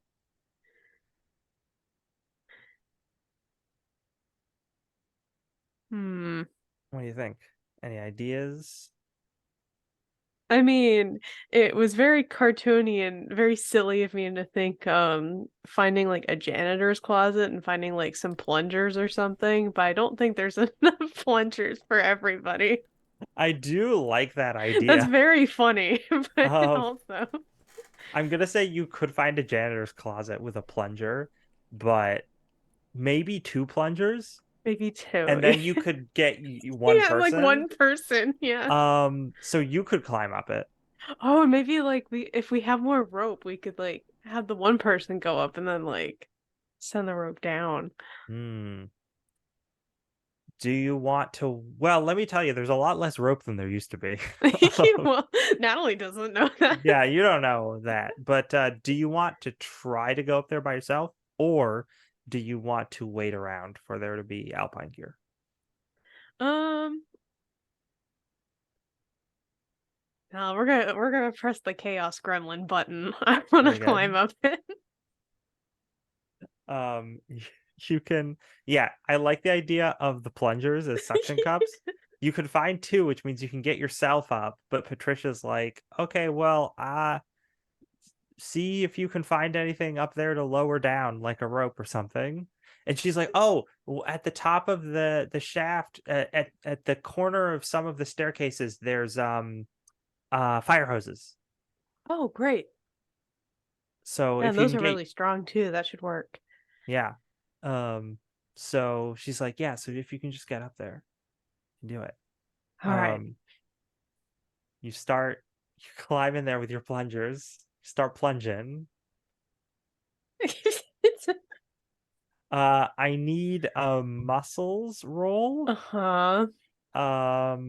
If you have a relevant talent, but I feel like No, would? the best I've got is jump, so I could like get myself a little bit of height before going up there, but that's about it. All right. What number am I looking for? You're looking for a 15. 15. Is this something I can just spend points on? Yeah, you can if you Okay, it's gonna even out to be the same. If I do spend points on a roll, so let's just do that. want. Okay. You plunge her up. You plunge up the clothing chute, getting to the next floor. And yeah, and you poke your head out of the chute thing, and you can see you're in one of the hallways. You're in a glass hallway, a mirrored hallway. Oh, okay. Yeah, I'm just going to follow Patricia's directions to the fire hoses as best as I can.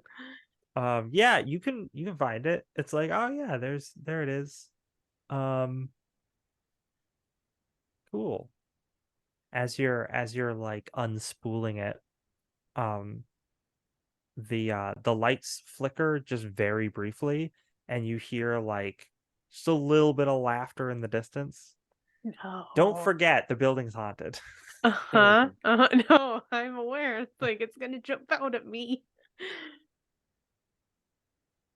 But that's it. Okay. I'm gonna be on my guard because he but yeah, if nothing jumps out immediately, Natalie will lower down the fire hose. You lower down the fire hose, and Patricia, you see Patricia's like flashlight beam, and she's like, great. And she starts climbing up. The there's a point where you're like just standing there next to the chute waiting for Patricia to climb up, and like I said, it's a mirrored hallway.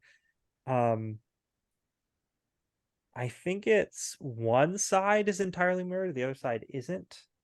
Pretty sure that's how it works in this building, because you don't want like the whole infinite person effect. I'm not going for that. But there's you're just sort of standing there waiting, and you see out of the corner of your eye, because you can see your reflection right next to you in the mirror,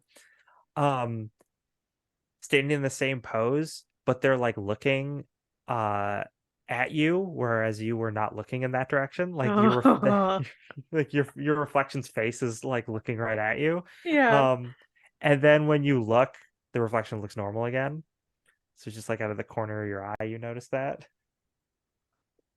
Don't like Patricia, it. yeah, Patricia gets up the thing, and she's like, phew, I made it. All right. Let's see what floor we're on. She looks, and she's like, oh, this is pretty good. I think we're past most of the ice. Let me see what we're near here. She's like looking. She's like, oh, it's that floor, and are we near the gym or the pool? Hmm. And she's like, there's probably, because this building is very high tech, there's probably a wall panel that has the map on it. And she's like trying to access like the touch panel, but it's like not working because it's like on the fritz, or maybe Mhm. because the touch panels just don't work well. You're not really sure. But she's she's like trying to get the like "you are here" thing to work properly. And while she's doing that, you hear actually while she's doing that, let's cut back to Maurice and Ted. Hmm. You two are at the junction box. You open it up. Yeah, it looks like there is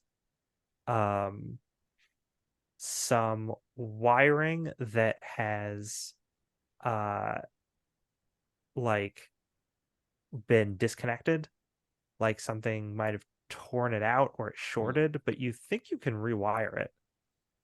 Shouldn't be too hard.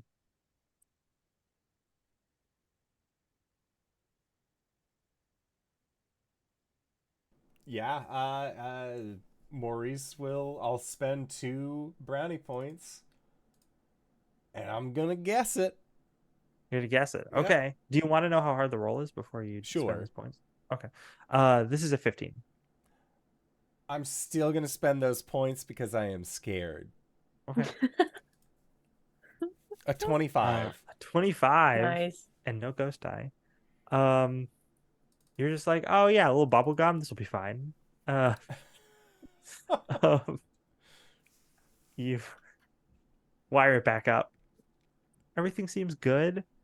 You connect it, and then suddenly all of the lights go out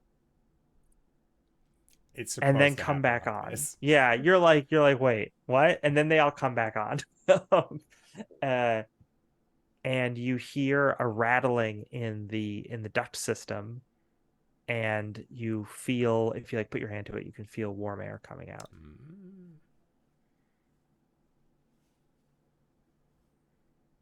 Right. Well, that's Everything, done. yeah, everything seems good. All right. Well, let's get back to everybody, and we'll head to the penthouse floor, one way or another. Mm-hmm. Take the Um, stairs. yeah, now that everything's starting to melt, you could probably, so now you could probably blast your way through the ice. It's like before it was too thick, and you didn't try and blast your way through it, but I would have told you, like if you tried to, it just like supernaturally reforms because of the cold. Okay. But now that the heat is on, you eliminated that. So if you go to one of the stairwells, you can just start blasting, Yeah. and the ice will break apart. Um, so meanwhile, on the floor that Patricia and Natalie are on, your Patricia's trying to figure out this panel, and then suddenly the lights go out. Uh-oh. Because it's what's happening with the junction box, Mhm. right? Um, and you're like, oh, and then they come back on, and everything, and Patricia's just standing there being like, oh, I get, okay. And then you hear the sort of whir of the duct system, and you feel warm air coming through. Looks like they got it. uh Patricia's just like, yeah, huh, great, that's good. So it seems we're just on the 7th floor. Do you want to just keep heading upward, or do you want to try and meet up with everybody else? Let's see if we can meet them. I think that might be the best way to figure out what to do next. Hmm. She's like, all right, cool. um I need uh Natalie, I need you to make a, I think it's a cool roll. Let me check real quick.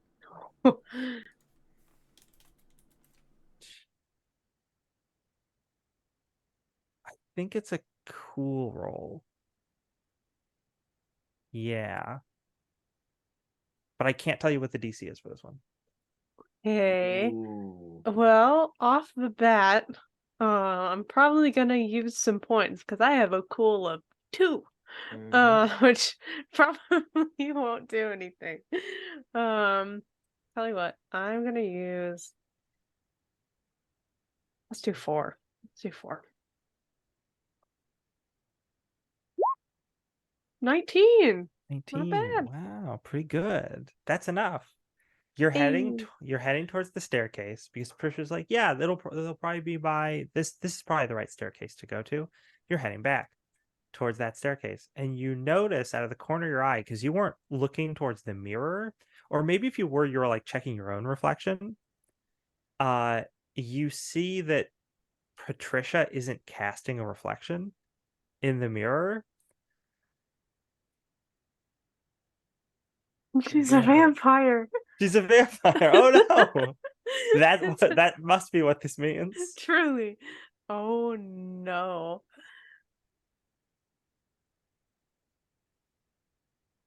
What do you do? Do you just keep heading towards the staircase? I will point out that your reflection looks totally normal. Mm-hmm. Mm-hmm. Oh, how does Natalie want to play this?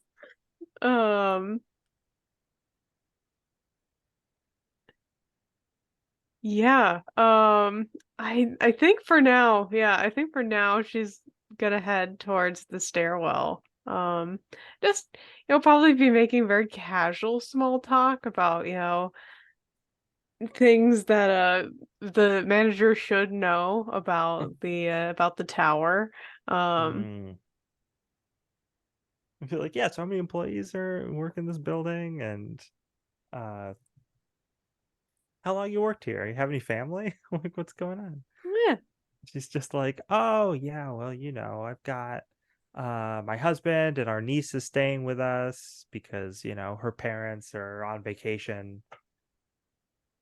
Pretty standard stuff. She does seem fairly vague in her answers, but you can't tell if that's just because she's like kind of distracted by the situation. You don't know. Something something's not right. Yeah. You all meet back up. Whoa. Heat's on. It is. I use tools. Nice. We almost got killed by an elevator. Elevators are like that. Never trust them. Mm-hmm. Wow, I went against my better judgment, but we had to. So I thought it was the only way that we Technology. could get up, but apparently not. so I guess penthouse. Penthouse? Yeah? All right.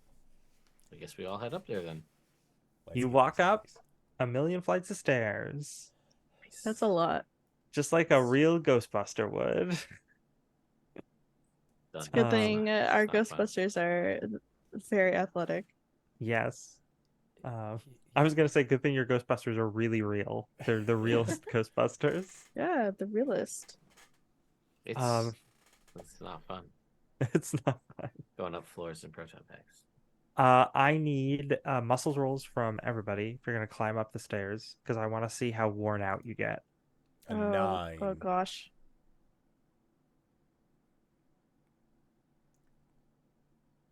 And I Wow, these rolls are terrible. Okay, so to really just sell this home about how much Ted loves it, can I run up the stairs? Yes, you certainly can. Oh, rude. 23. Oh my god. Come on, guys, let's Everybody go, else let's is go, just come on. dying. Yeah. You get to the top of the stairs and everyone's completely exhausted, and Ted is just like, this is great. There's Oh. like sweat stains in the pits of the lederhosen that I'm wearing, like just disheveled.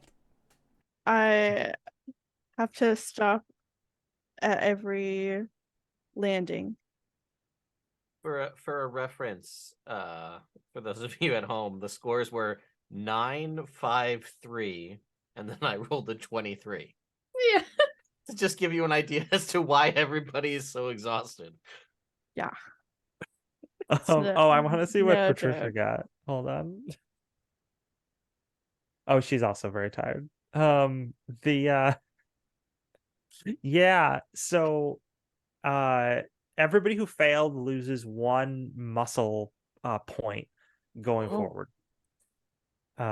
Whoa. Uh-oh. A whole Yep. muscles point? 1 whole point from your 30? muscles. Uh-oh. So That's like 30 brownie points. Just lost 30 whole brownie points. I should have spent some brownie points.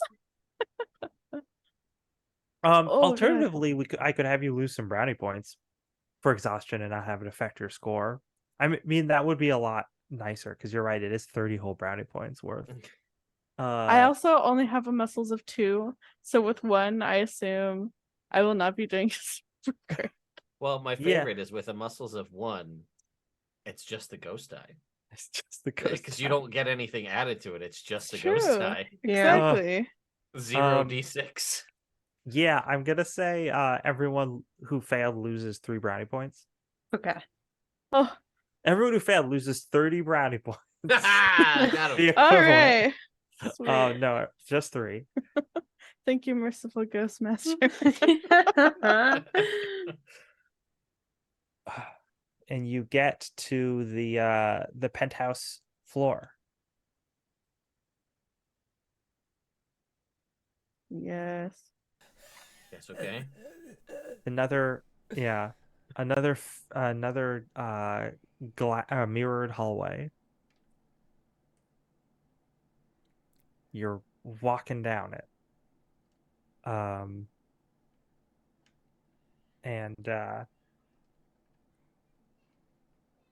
let's see here. The doors at the end of it say, construction zone, keep out. Mm-hmm. And they're locked. Yes. That sounds like more of a suggestion. Right? Do anybody have any ideas? Like, I don't know what it's going to be like. How many board of directors were there? 5? 5. So we know there's at least 5 people in there. I think they're just people, but I don't know. Well, I know that Mallory can make quite an entrance. True. You too can. Ask your doctor if gun is right for you. It tracks because America's the place that has those kind of drug commercials, and that's also where you can easily get guns. Mm-hmm. It's perfect. It all fits. I hate it. I hate it. Thanks. I hate it. So how are you gonna are you gonna bust this door down? You're gonna try and unlock it and sneak in? I don't assume you're gonna unlock and sneak in, but if you want. Patricia, do you happen to have the keys? She's as like, the no. building manager? She's just like, my key's supposed to work on this door, but I've tried it doesn't. Okay. There is Or maybe she will What try kind her of key a- and it doesn't. I guess she wouldn't know that ahead of time. We could get the drop on him, but we'll have to go back into the ducts. If we crawl like up from So the above drop, and then drop literally. on in, yeah. I'm basically an expert at this time. I will say the thing about the ducks is it pulls air towards metal spinny things. A fan? Yeah. That doesn't sound good.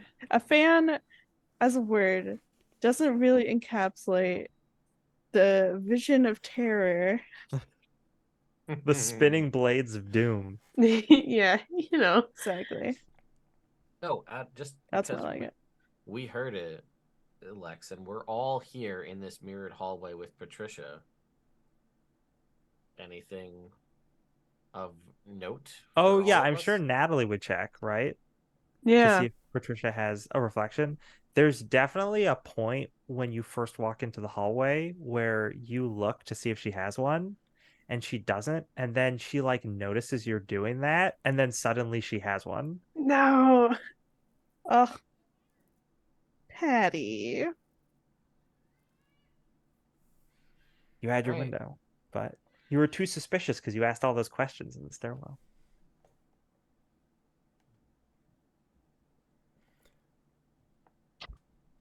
Okay, so options are air ducts or just kick down the door. What kind of lock is the door? Let's see. It's probably let's say it's a big padlock because it's like it looks like these are doors to a construction zone, right? Padlock? Hmm. As in a shootable object? Oh my All god. objects are shootable if you try hard enough. Except ghosts. Except ghosts. Well, some of them maybe, but nah, not most of them. Yeah, no, you could totally shoot off that padlock and bust down the door if you Yeah. wanted to. Yeah, it's time. It's time. We're so you, close. you get that shotgun, cock it, aim it at the padlock, fire. The padlock blows off the door, and then you kick Excellent. it down. Yeah, I have 2 muscles. Yeah. Well, you destroyed the thing that was holding it in place, so you get to kick it. You get to kick it open. It'll swing open. Oh yeah. And look really impressive because there's nothing to hold it closed. Like, You all right, you guys. I cleared out the way. yeah, It's time to go in. Yeah, it swings open, and a draft of cool air and mist comes out of the room. As the mist clears, you see the final chamber, which we're going to get to after this word from our sponsors, Oh. everyone. Perfect timing. We are going to try and be back in 5 to 10 minutes, so don't go no place unless it's to grab a food, grab a drink, grab a friend, or possibly go to indooradventure.redbubble.com. Pick yourself up something nice, and we'll see all of you guys shortly. All right, everybody. See you soon. The Really Real Ghostbusters will return after these messages. We now return to the Really Real Ghostbusters. And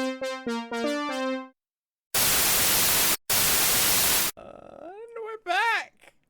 Hello, everybody. We have returned. I hope you enjoyed our ad break. That last image, as Lex pointed out, horrifying. I don't know why that was on a children's channel, but at the same time, we liked Goosebumps as a kid. Maybe they just thought Weird Wizard was kind of kooky. Yeah, the Who's to say? wizard Yeah. firing like eye rays at someone. He's a funny little guy. So strange. They look That, like candy corn. Yeah, it did look like that.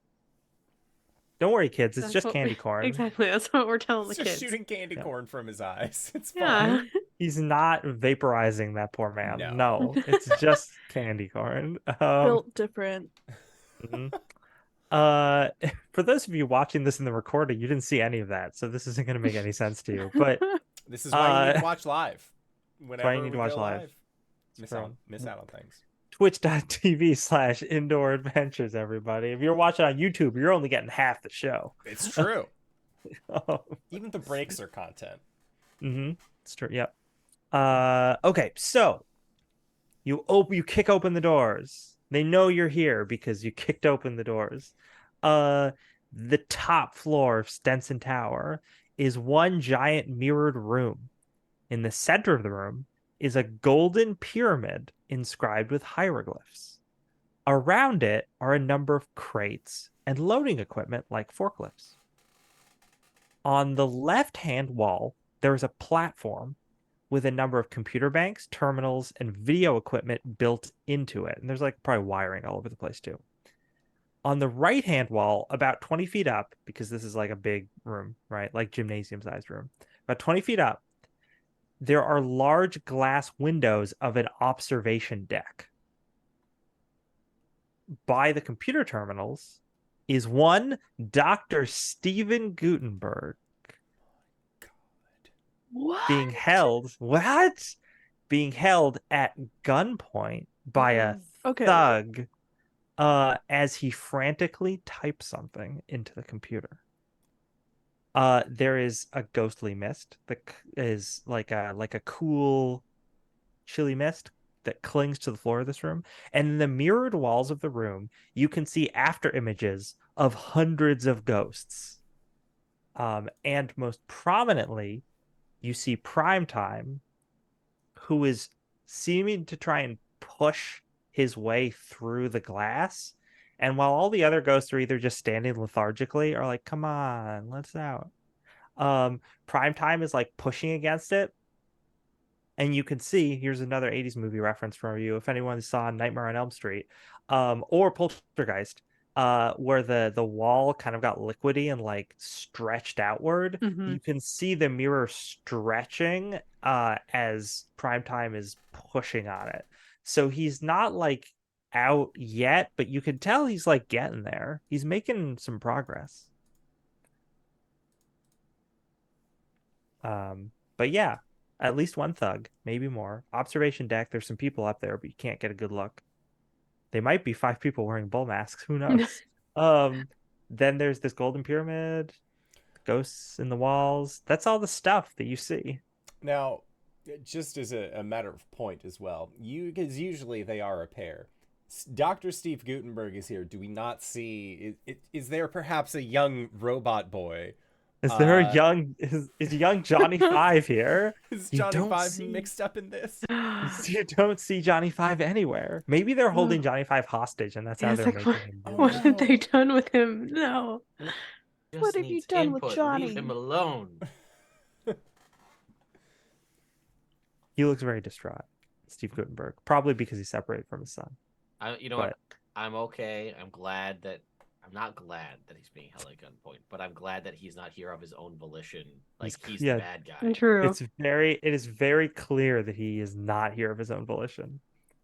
Yeah, you couldn't make Steve Gutenberg can't play a villain. I don't think. No, it's impossible. I'm pretty sure. Yeah, I've seen plenty of Steve Gutenberg movies. Not in his contract. He doesn't have that kind of range. It's like how Vin Diesel is contractually obligated to win every fight in the Fast and the Furious movies. It's true. Rock in every movie since Doom. Anyway, how big is this pyramid? Because we saw the ghost zone side of this. Yeah, I mean it's the same size as that one, but how big was that one? Then there's the question of that. I'm gonna say that it fits in. If this is the size of like a basketball court, it fits in a basketball court. So it's pretty big. Okay. But it's not huge. It's not the size of a real pyramid. Let me put it that way. Okay. Yeah, that's fine.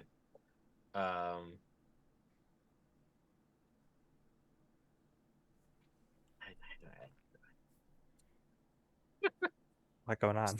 There's so many things happening. Okay, so Steve Gutenberg. There is a gangster. There's gunpoint on Steve Gutenberg. Yes. I'm guessing that the gangster is aware of us. Everyone is aware of us. Oh yes. Yeah. You just burst into the room, but I am going to give you a chance to do something before anyone reacts. Okay. If you want.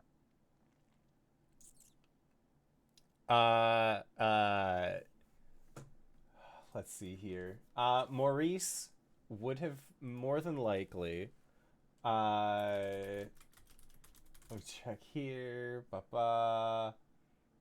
Yeah, he would have, at this time, as a younger man, seen plenty of the Adam West Batman movie or TV series that came out.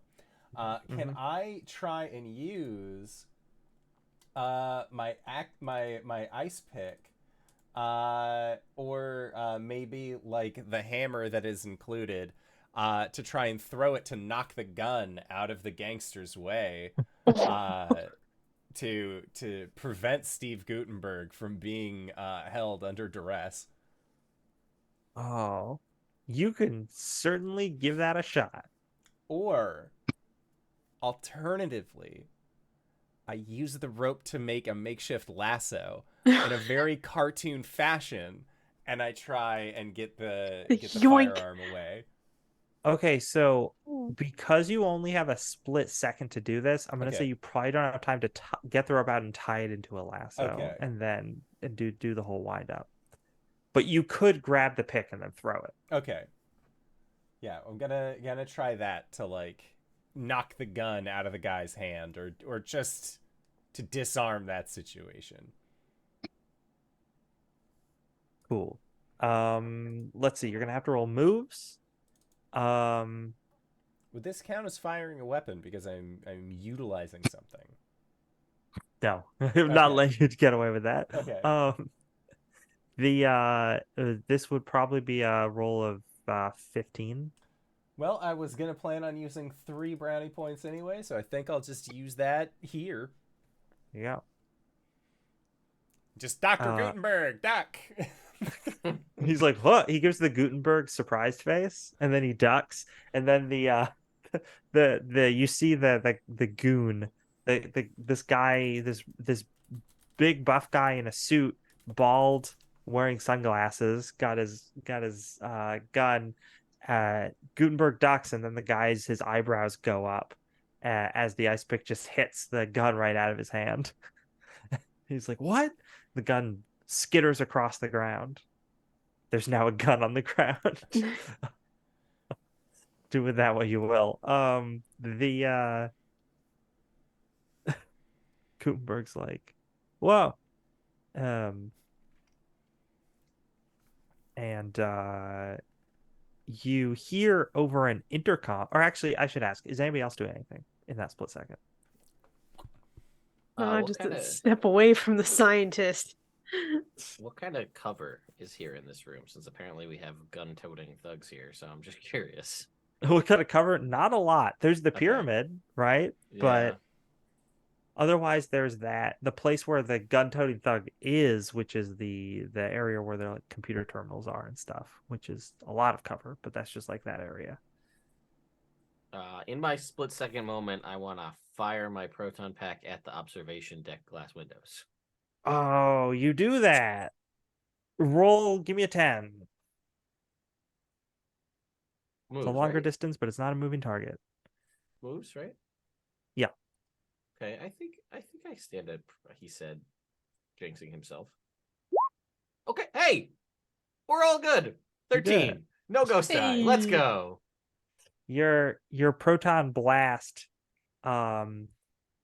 shoots towards the glass of the windows and hits it and bounces off and then arcs over towards one of the walls, Mm-hmm. bounces off of that, arcs toward another wall, bounces off of that, bounces a few more times until it collides with like maybe the pyramid or a computer terminal fairly harmlessly. But you get the idea that if you fire something at one of the walls in here, it's going to ricochet. The walls are magnetically sealed. Oh, Anything from Natalie or Mallory? actually, what does Patricia think about all this? Patricia is seems to look over at prime time and is just, well, I mean, everything in the room is pretty overwhelming, but the thing she seems most overwhelmed by is that prime time is getting out of the ghost prison. She's like, whoa. Okay.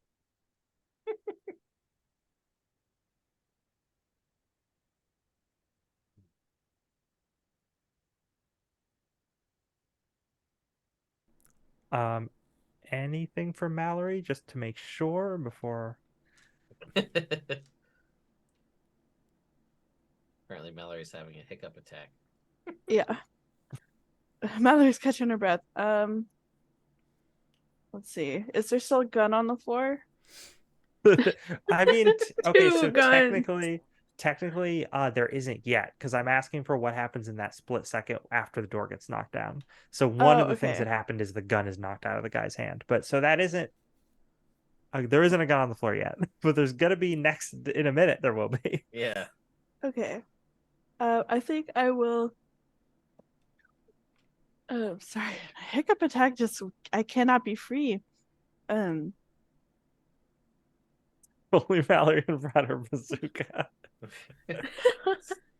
You know, I've got the good old shotgun, so I'll Hmm. have that at the ready, looking very menacing and Mallory like. Hmm. Oh, I just had this vision of Mallory being like, "I've got your RPG right here," and she holds up a rocket-propelled grenade. We Oh didn't my gosh, interact with that's the U.S. amazing. Army, unfortunately. Yeah. So let's see. The next thing that happens is you hear there's an intercom thing, and um Ghostbusters. Thank goodness that you are here. As you can see, that dastardly Metaspectre is about to break into our world, and we just cannot have that. Could be real dangerous. But you got that device we gave you, and you got it all the way here, and we thank you for it. Now just use it, and prime time won't be no problem no more. Forgot we had that thing. You did forget you had that thing. Um, and for his part, prime time, who's trying to get through, is just like, well, if it isn't my favorite contestants, you've made it all the way to the final challenge. Now the big question comes to you: Are you going to side with, or which team are you going to side with? And just remember, one team has been responsible for all of the ghosts that you've been fighting in this place. And that team is not me. It's true. Um, The only thing worse than ghosts is evil corporations. yep. True. I had no bootlicker. Right? Let's get him. Maurice will go over to Dr. Gutenberg because he's like working at the device or whatever, right?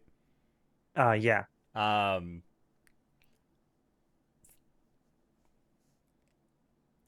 I would I'll hand him my video camera that I brought and ask like, can you like basically like reroute whatever's happening to that pyramid into the video camera. He's like, he looks at it. He's like, oh, geez, I'm not sure. But Maurice, there's something you've got to know. Is Johnny Five okay? They made me do it. I didn't have a choice. He says. And then the thug guy is like, quiet you. Grabs him. Because that guy's still right there. He just isn't armed anymore. Oh my god. But so Maurice is by this control console. yeah, no, I mean you can interact with it, but I want to know Okay. again, like because the board of directors was like, you should do this thing, and then Primetime was like, you should do this other thing, and then or like you should not do that thing, and then Maurice ran over to the side. But again, this is one of those things. It's like, things are happening quick, so I want to know what everybody else is doing.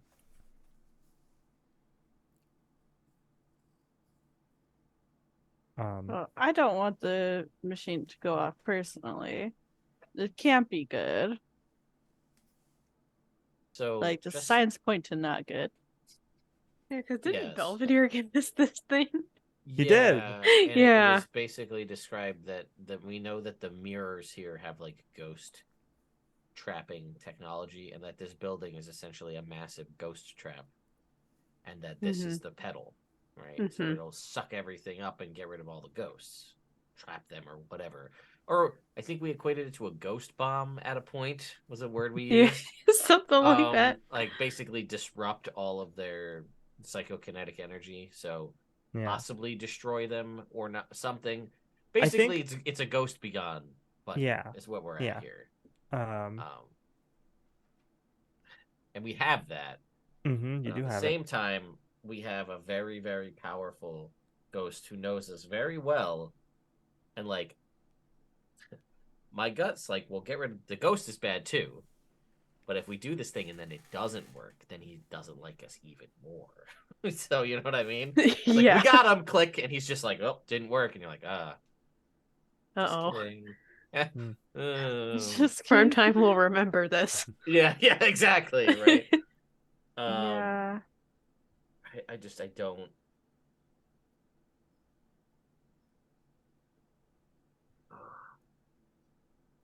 I don't know. gonna have to have a decision. I know. Who has the button? I have the button. Yeah, I was gonna say I'm Yep. pretty sure you have it. Is it? Are you? Yeah, I just need to know if you're pulling it out, if you're pressing it.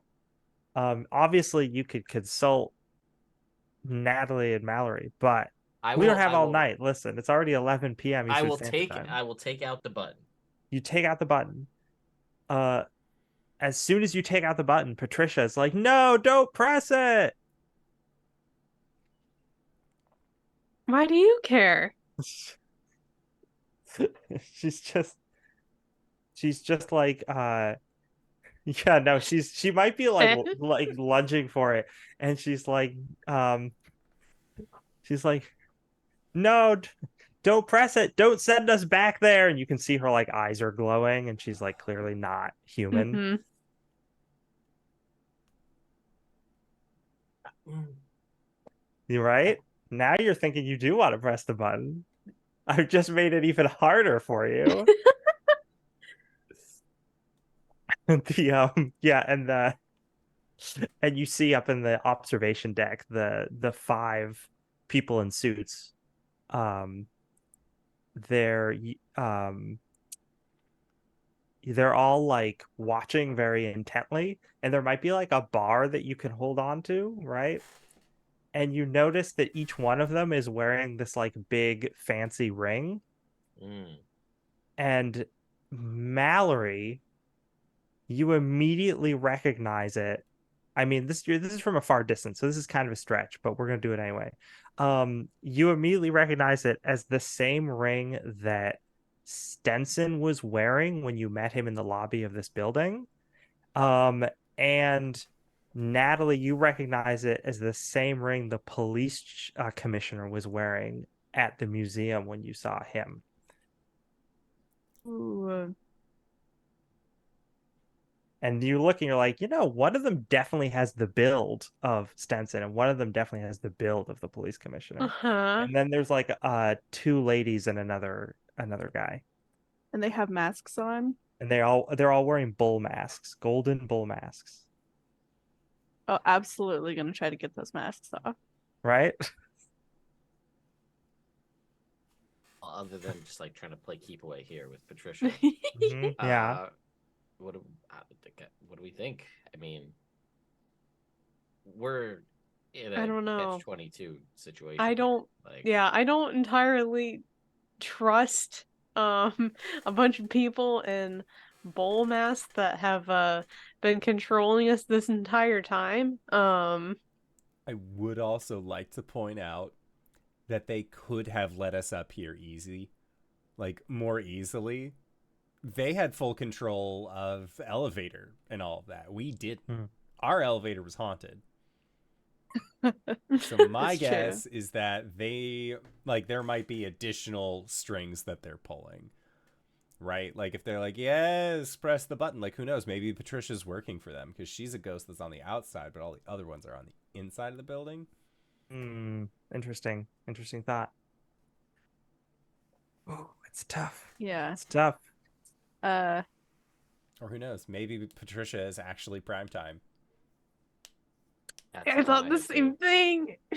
Yeah, like a manifestation of prime time. Mm-hmm. Okay. But we've seen Primetime Out of the way. while, yeah. And we've seen, I will point out that the only time you've seen Primetime not on a television screen is when you were in the ghost zone. That was the only time that Primetime Okay. was able to interact with you. Got So, and Yeah. Primetime kept talking about how he was trapped and that's why he wanted the broadcast to go out. So and now he's trying to get out currently, like right next to you. So the assumption there is that he is not able to leave the ghost zone, but he'd very much like to.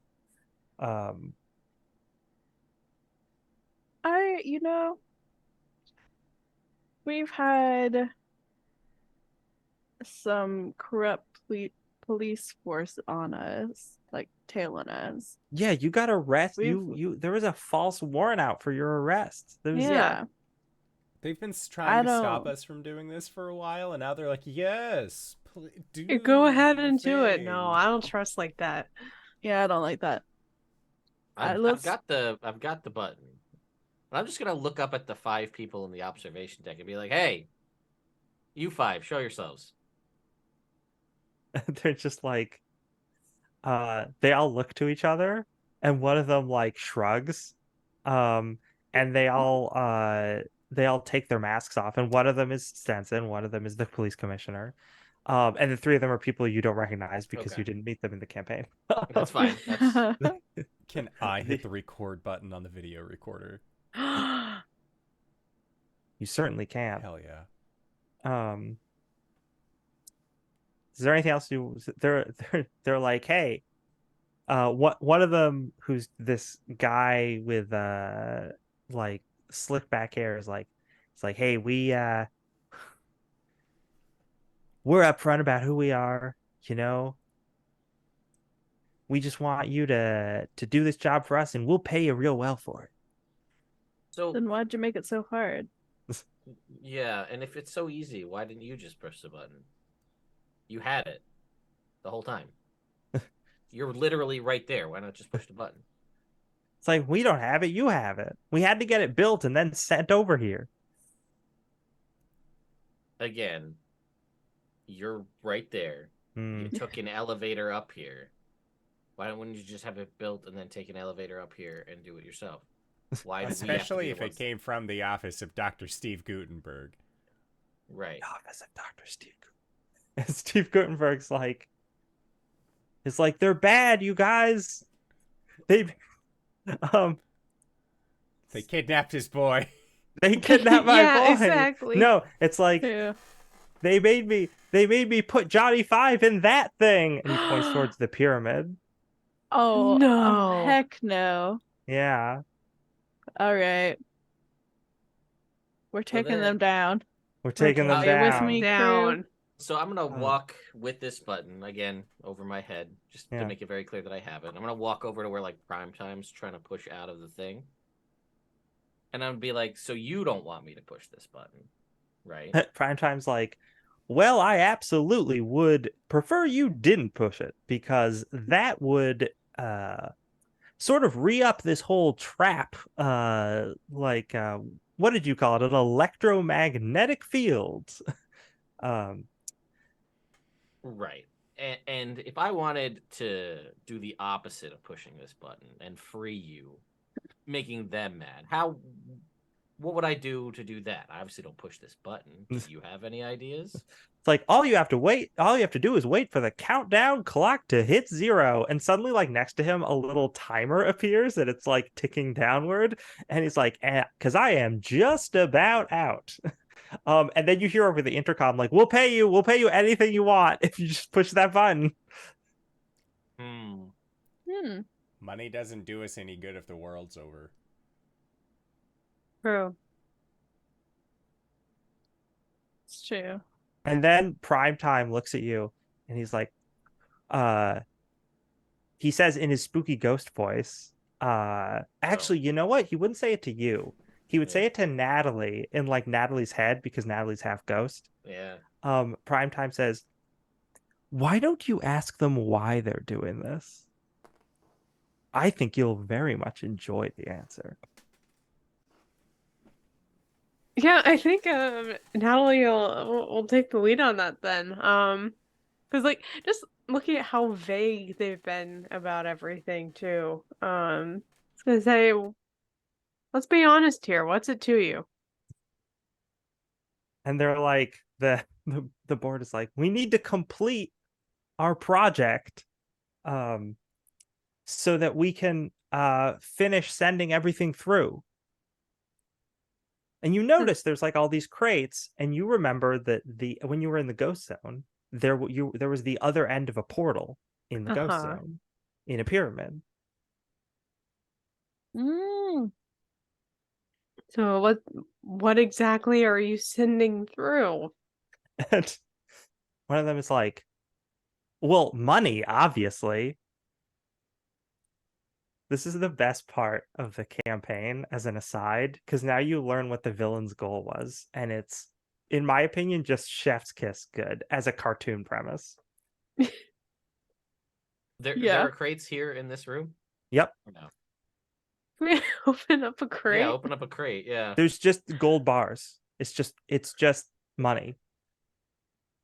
Where are you sending it? It's one of them's like, well, because once we die, we have to still be rich. Prime Get it? time. It's a Trying joke. to take it with you. They're Got it. trying to take it with them. Yeah. The sad trombone sounds. That's pretty morbid. At It's prime time, do ghosts use currency?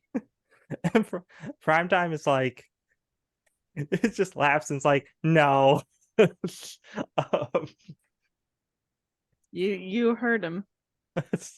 How- Mallory what's that has count- a southern accent now. Yeah. What's This is the what's that shotgun.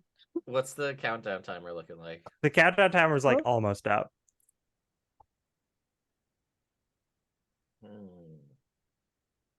Yeah, Levi gets it. That's why the first supernatural threat was a mummy. It all ties together. It all comes full circle. That's why I needed the Book of the Dead. That's why it's a pyramid. It's Mhm. just because they wanted to be rich after they were dead. That's the whole plan of these people. Well, sounds like y'all had a real bad plan. Yeah, exactly. Considering, Yeah. it wouldn't do you no good on the Mhm. other side anyway. But yeah. So you're just gonna let that clock run out? Yeah. Run Cool. out the timer. The timer takes 0, and then there's like this glass shatter sound effect. Oops. And Primetime is like, we've made it, everyone. It's time for a whole new world. Starting with this room. And then the people in the booth are just like, you can never count on blue collar workers to do anything, right? They're like, activate the robot. No. No. Yeah, ain't And activating then, nothing. yeah, and then suddenly you hear Johnny Five's voice, but it's like distorted. And you just hear wow. And suddenly the pyramid starts shifting. It transforms, if you will.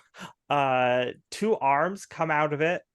And it's sort of like its skirt kind of goes up, and you can see the big ghost portal like to Limbo that's at the base of it, inside.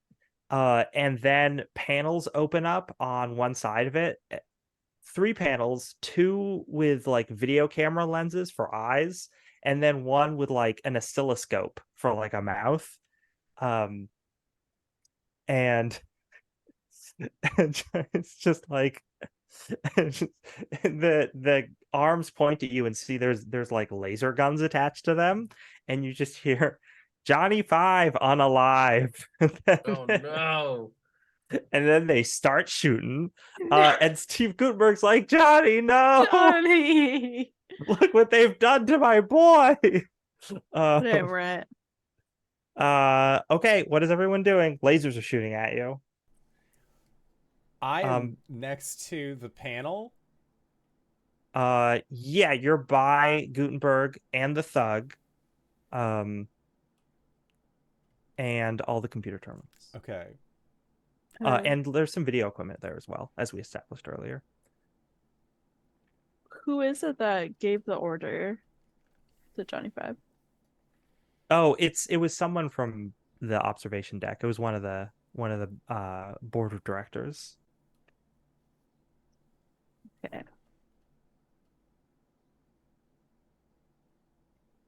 I mean, yeah, does it look like there's any way to stop it? Like mechanically, like just kind of looking around. Anything that looks like it could control Johnny Five, or is it? I mean, Steve Gutenberg might already be on that, right? Or trying to, although he has to deal with that thug that's up there. But if there would be a way to do it, it would be at the computer terminal, but you're not sure. Okay. So if they're doing that, Natalie wants to do the best she can to keep laser fire away from them trying to figure it out. Now she's remembering that the walls in here ricochet everything. They do. So yeah, I think she would like to try to use that to her advantage. To try to direct that fire away and maybe have it ricochet back into the pyramid. Hey, there we go. Yeah, I do have both jump and dodge, so either one. Let's you could choose which one you want to use because they both seem equally useful in this situation. But yeah, that's probably like a 15, I would say. It's a good plan to try to dodge. Actually, no, make it a 20 because to dodge would just be a 10 or 15, but to get it to position correctly to hit at the thing, yes, it'd be more like a 20. All right. Well, tell you what. Like I'm pretty confident in my dodge, but like I'm gonna use like 2 points just in case again that one roll that did so horribly just like burned into my brain. Oh, okay. 23 put a ghost die. No. 23 a ghost die. Oof. No. Yeah. But I have a question. Sure. This is an interesting time to bring it up. So, when a ghost rolls a ghost die, something good happens, right? Now Mallory or Natalie is part half ghost. So half the time, maybe something good would happen.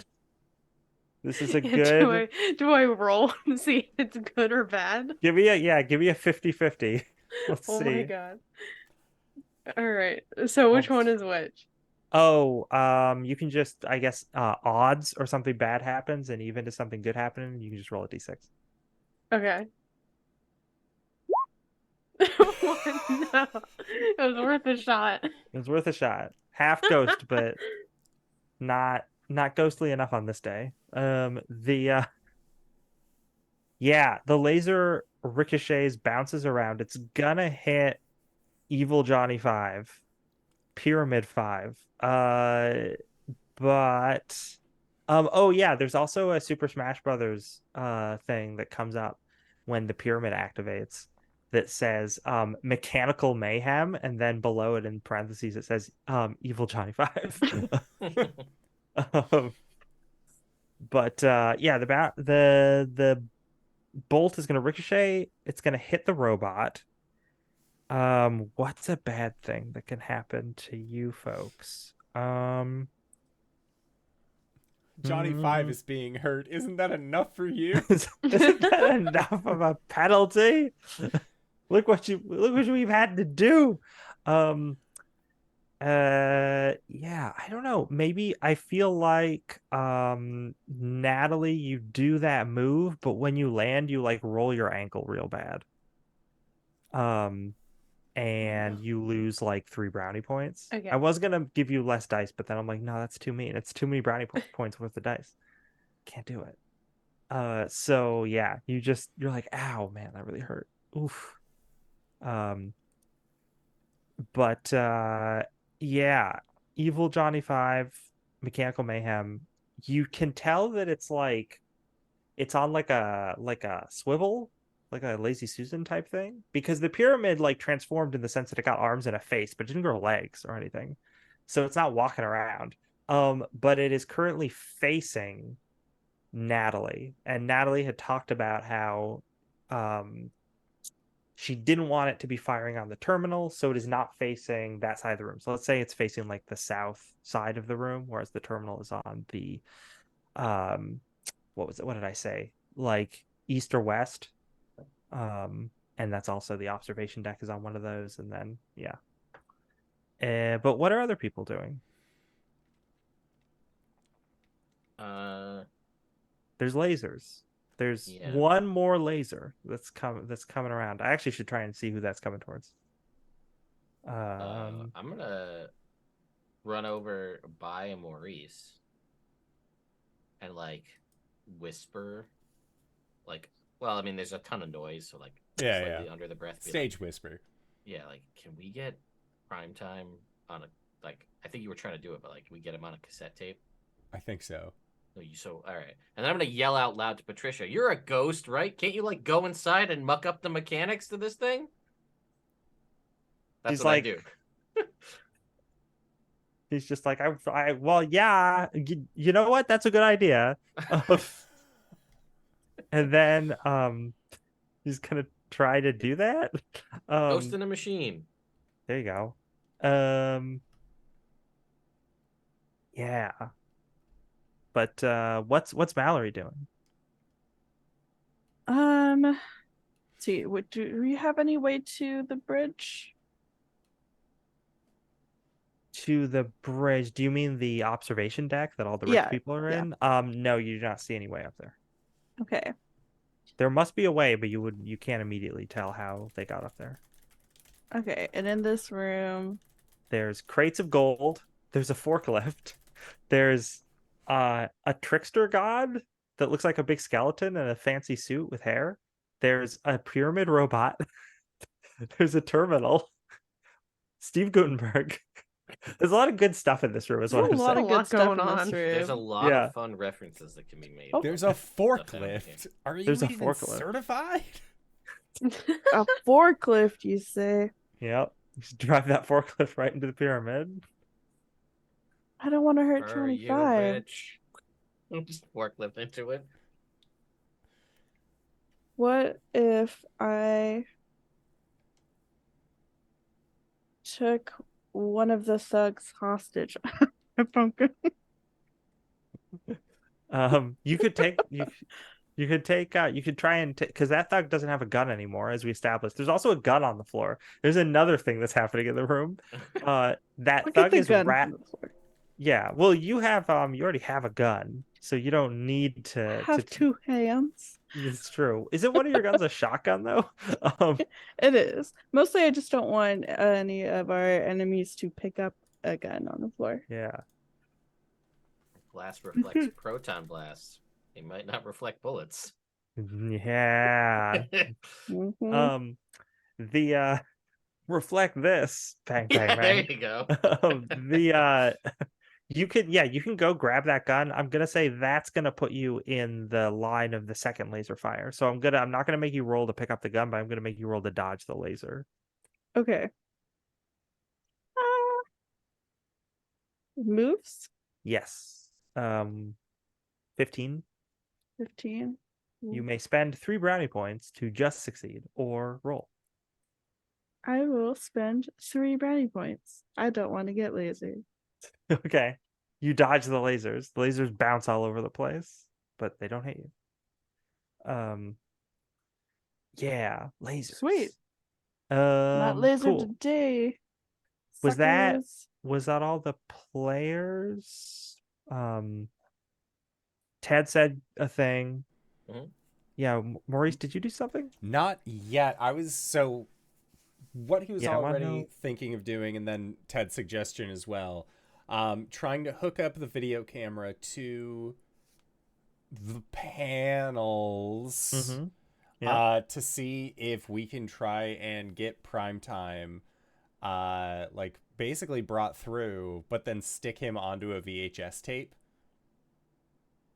to try and like minimize that, because like if the portal's open because we didn't push the button that solidified the trap, then it's only a matter of time. So basically trying to think like how can we either get that to happen or just shut off the portal, right? Like that's the main issue here, is that we don't need them to be trapped because then we'd be out of a job, but we need them to stop coming through. So either just shutting off the portal, but also like trying to think like how best to put Primetime into the video recorder.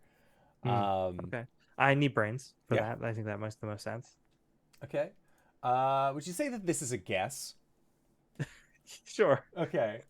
If you're trying to figure out how to shut off the portal, definitely. Oh yeah. If you're trying to figure out how to hook up a VCR, that's a whole nother skill, which is setting a VCR.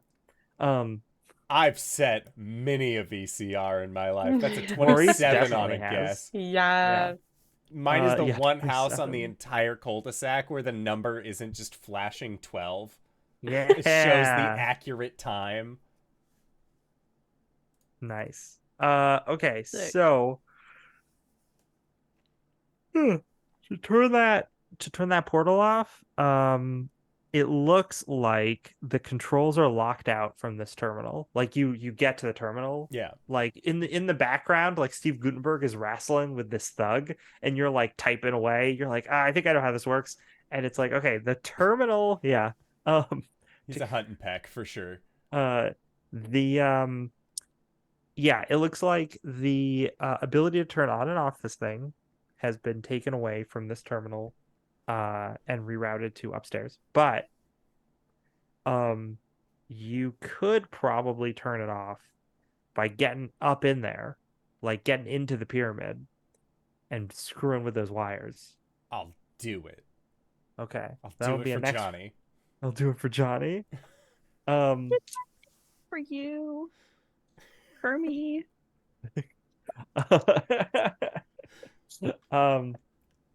Yeah, oh my gosh, Steve. Steve Gutenberg is wrestling with this guy, and he just gets a mean right hook and just knocks the dude right out. You rolled extremely well. Does the Shatner like double fist to the back Yeah. on the guy? But I'm sorry. He also got a ghost eye. I didn't realize, because one of his sixes was the ghost eye, and he's a person. So what he does is he hits the dude, and the guy knocks out, and then he's like, yeah, I did it. And then one of the ricocheting lasers hits something behind him, and it causes something to fall on his head and give him a bonk, and then he's knocked unconscious. Oh, bummer, bro.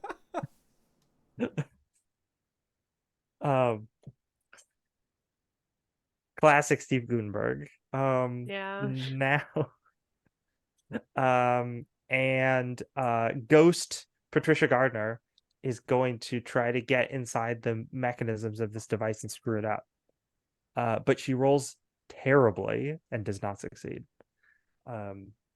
Primetime is there, and it's just like, wow, I just have to say, this is my first time in the mortal realm, and this is my first time in the mortal realm in over 3,000 years, and it's just, it's really an experience. I'm glad to be here.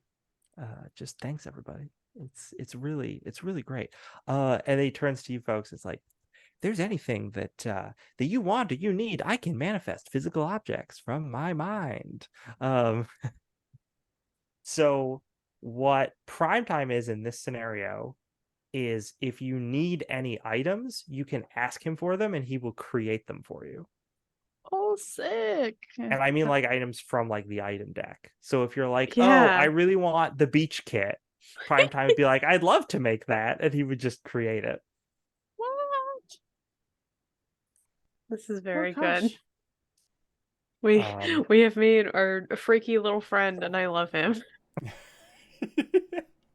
The it's it's a new round. Mechanical Mayhem, Evil Johnny 5 is still going after Natalie and whoever else is near Natalie. Was there anybody else? I think did I anybody else? had just dodged a laser. Yeah. So Mallory is probably out there too. So it's continuing to fire lasers. And it's also out of the portal. The portal pulses, and all of this like ectoplasm just like shoots out of it, spraying all over the room. Gobs of ectoplasm. It's gross. So that's what happens. You got a portal to the ghost world, to Ghost Yeah. Zone. Sometimes it'd be like that. Yeah. Also, who was on the other side of that explosion? Sludge bucket. So No. it's just shooting sludge bucket sludge everywhere. Yeah, okay. So we're gonna see if it hits anybody with that, and then we're gonna have to deal with laser dodging for the folks who are facing it.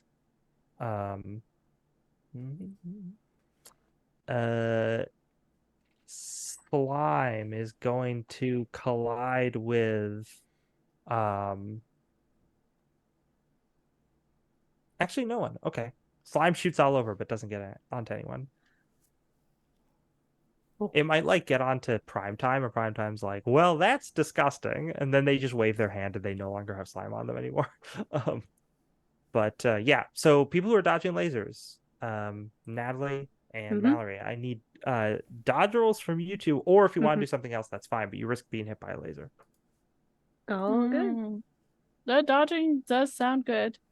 Yep. Go ahead and put 2 brownie points on that again. Mostly dodging. Whoa. Dodged. Let's go. Wow, Wow. you really made up. up for my points there. Lasers hit Mallory for 3 brownie points. I've been shot. Seared by lasers. Natalie continues to dodge them. Mechanical Mayhem is still facing you two, unless either of you want to move to make him reposition himself. What are the other two of you doing? An idea I have is, you said the observation deck's 20 feet up? Yeah. Standard forklift can get at least 20 feet high. It can. So we could just drive a forklift fork right through those glass window panes. In theory, if somebody wanted to get on the top of it, we could also crash through it, and then you could potentially combat roll into the room. Maurice, in his Lederhosen, was thinking of riding said forklift because he needed to get to the underside of the pyramid. So somebody has to be, like, he needs to get that elevation up to get in there, right? To get all up in there? And not fall in the portal. Hmm. The ghost zone. The ghost zone. Don't go into the ghost zone. Especially because now it's just an explosion in there. Oh, God. Or I guess it's just space and like lots of debris, because you exploded the pyramid on the other side. Fun fact: the board of directors don't know you exploded the pyramid on the other side, because they're like, we just gotta get stuff through the portal. So you're not actually sure, because the other side was the other pyramid, which was the other end of the portal, but you destroyed that. So actually, where does this portal lead? I don't know. Who knows? I was thinking, is it like, I don't want to go that route, but that's a route we have on this side with this portal. But then potentially we lose Johnny 5 in the process of that. Yeah. So you know what I'm going to do? I'm going to saunter over to the open crate with all the gold bars and just be like, oops, and just melt all of the gold bars with a proton pack. Oh my gosh. Oh no, look what happened. So they're gonna be so mad. That's my goal, is I'll keep them distracted while everybody else is doing whatever they're doing. And I'd be like, oh look, another crate, as I'm melting this one. Like, oh, keep their focus on me. You just hear like, he's destroying the value of that gold. Yeah. Oh, you know what I'm gonna do while I do that? I'm gonna reach in my pocket and pull out like a handful of change and just dump it in the metal as it's melting, so Oh, that no, it all that- continues Yes. to be impure. Yeah, get Oops. some Yeah. nickel in there. Yeah. Yeah. Ugh. Now I'll be allergic. Uh, Maurice, what are you doing? um, What were you doing with that forklift? What you were going towards the pyramid? yeah, he was going towards the pyramid so that way he could try and turn off Johnny or turn off the portal, because there wasn't a way otherwise, because if not, Ted did create or did present a good idea, which is just ram the forklift through the top of it, like through the windows, and then combat roll out and try and get a hold of it. But like, there's 5 people up there. There's only one of him. Sir. Or an ice pick. Oh, you threw that away. Never mind. Yeah, I threw the ice pick. I do have a hammer. That's actually okay. Hold on. No, Maurice wouldn't think to do that. So yeah, he is. Yeah, he's gonna try and turn off the portal, I think. Okay. Yeah. So you're gonna get on that forklift. Yep. And drive it over. And then maybe like, I don't know. I assume there's some sort of lever or like a button that raises it. Yeah. Right. So I imagine you like pulling the lever down so that the forklift starts raising, and then you like Hop take out. yeah. I was gonna say you take off your belt and tie it there, but you're not wearing one because No, we I got established rope though. we got rope. So you tie that lever so that it keeps raising, and then while it's doing that, you crawl up onto the top of the forklift and jump onto the platform that's going up. That's probably gonna be the whole round, but you Little can do it. leggies just like kicking while he's like trying to right himself up there. Yeah. So that's you. That was everybody, I think. Cool.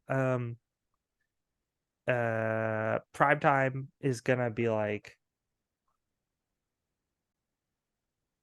it's gonna be like, oh, let me help you with that lovely let me help you too with those 2 fun things you're doing. And he's going to as Maurice is raising on the forklift, Primetime is going to like flick his finger at the forklift, and suddenly the gas pedal on the forklift just goes to the floor, and it just starts speeding up really fast as it's approaching the the wall. So as you're on the top of it, when it gets there, the platform part will just collide with the glass like really hard, which might hurt Maurice significantly, but it'll definitely break the glass. And Primetime doesn't know how humans work. True. Doesn't understand how fragile you are. Yeah, he's been gone for 3,000 years. Surely they've gotten tougher as time has gone by. I mean, they must have. Like, what have they been doing? And then he's also going to be morphing the gold into lead. Okay. He's just like turning it into lead. He's just like, I remember this alchemy from back in the day, and he just starts the reverse alchemy. Yeah. Yeah. Cool. That round is over. Johnny, you hear from the observation deck. They're like they're destroying all of our gold. Stop them. And the robot one of them's gonna grab a control panel, and the robot's gonna spin towards Ted and fire lasers at him. That's fair. Did this to me. Yeah, another one of the guys from the observation deck is like, that's my retirement plan. Because in a sense, it is. So retiring from life? Yes, retiring from life. Yeah. So what? So Ted, you're gonna have to roll the dodge, or you're gonna have to let lasers hit you while you do something else. Hmm. Yeah. You know what? I will. I'll just like look up at them while I'm like the lasers are happening, and just be like, I don't know if you guys know, but we destroyed the pyramid on the other side, so I don't know where any of your stuff's going now. Anyway, I blew that thing up. Blew that thing up, and they're just like, Hit by a laser. Like, yeah. One of them is just like a likely story. You can't stop he our master super plan. did. Yeah, no, it's why would They I don't- lie? Truly. Hmm. Yeah, so you get hit by a laser. Yeah, If you that's just fine. get hit by the laser, you take 3 brownie points of All damage. right, yeah, I'll take it. It was worth the imagery of just being like, you guys, you're already losing. You've already lost. The game You've is already already lost. over. It's true. You are already dead. Oh, I'm sorry. It was shooting 2 lasers at you though. All right, yeah. Hit me with both. Take both barrels. Yeah. Let's go. Yeah, you take a total of 6 brownie points of damage. That lets Ouch. everybody else focus on whatever else they want to do. Well, I just get Yeah. hit with this. Zap zap. Cool. What is everyone else doing? Mallory has 2 guns and there are no lasers being fired at her. Natalie is not being fired at with lasers. Maurice is about to collide with with a big pane of glass. Shrieking. His tongue is doing the Homer Simpson like yeah, he is bracing for impact. And pulls out his hammer that he has.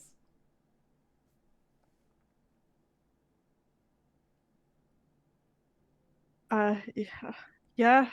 I I probably want to slide someone a gun or just pocket it. Or you could fire both guns at once if you wanted. That is very cool. You could break the glass before Maurice gets to it, or you could fire at mechanical mayhem, try to take out one of its lasers, or just disable it in some other way. You could fire guns at the enemy in this scenario because they're a physical object instead of a It's ghost. true. It's true. So you've got options here.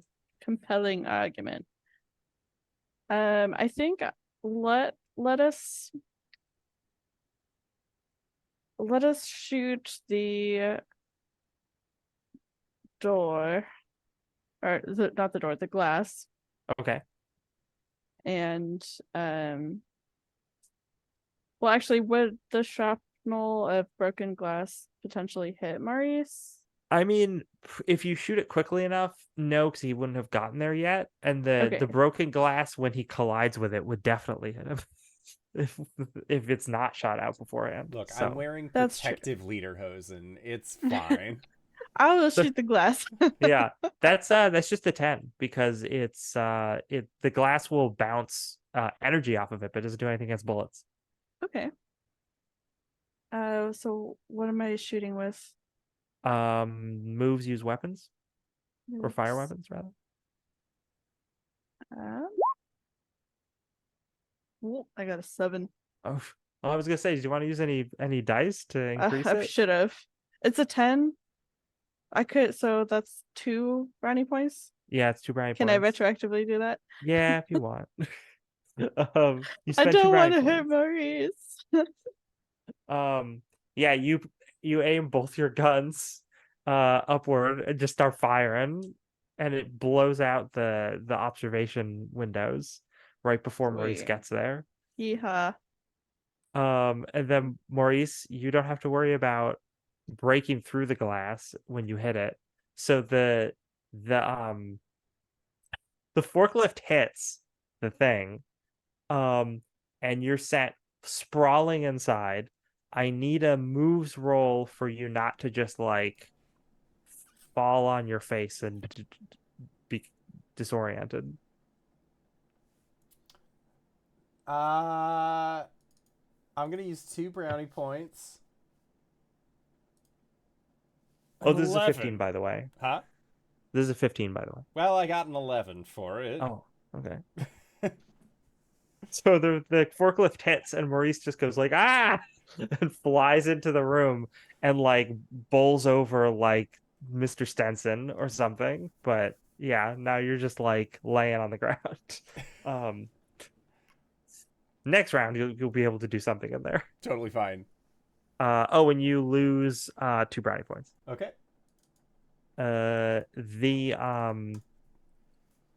Let's see, who else has to act? Ted got lasered this round, right? So it's Natalie. Remember, you can ask Primetime for any object and he can manifest it for you. Yeah.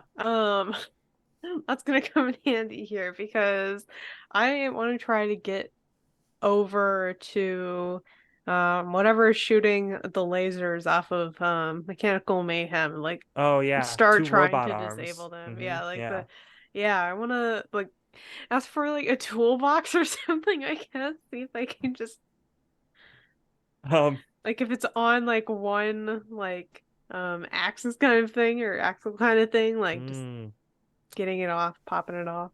Sure. Primetime is like, you've got it, and they snap their fingers and a really nice toolbox, nice tackle box with lots of different wrenches, miter saw, like some other good stuff, appears in your hand. You got to get up that Great, pyramid thanks. though. Yeah, I get up there now. Got to climb up the pyramid that's shooting lasers.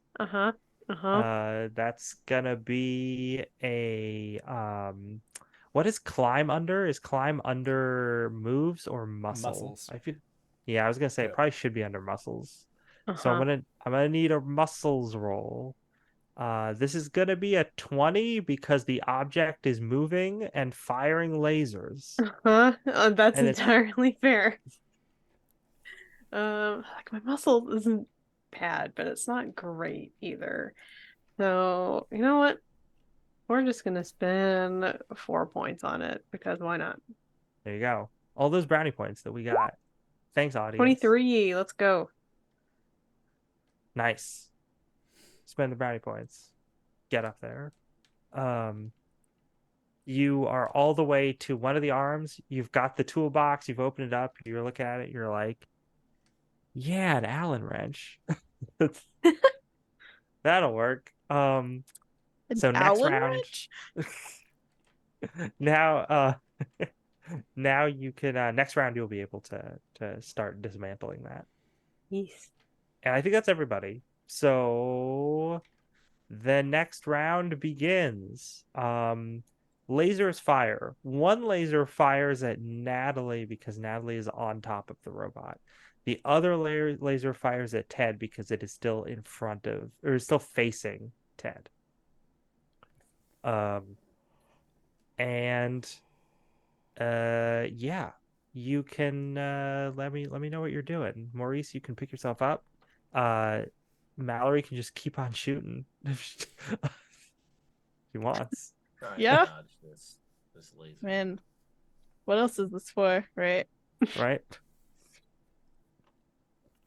Yeah, I think Maurice will pop up and say, and like, look at these people and just, so you're planning on angering an ancient, powerful god of tricks by locking them in limbo, and your plan, if I am understanding this right, is to just have money also in limbo where you will be going, where the thing that you are making angry will also be.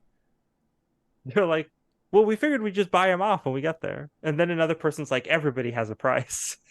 I think his price is freedom, and you're all making a big mistake. And then they're like, I think you're making a big mistake. And then another one's like, this person clearly doesn't know anything about the stock market. Oh no. Are you just gonna talk to them, or are you gonna like punch somebody? I want to know. No, I am like, or no, you want to shut off the portal. yeah, I wanted to shut down the portal. Oh yeah. There's a Does control it panel look right like there. does it look like it requires it to be shut off, or if I just start breaking it with my hammer, will that also do it? I think you should probably press Okay. some buttons. I'll press But some buttons first. the controls look pretty simple because a bunch of Oh, rich people have to figure out how to use them. I know what it is.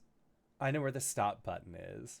Oh yeah. Yeah, it's a glass, like there's a glass like barrier over a big red button. Oh yeah.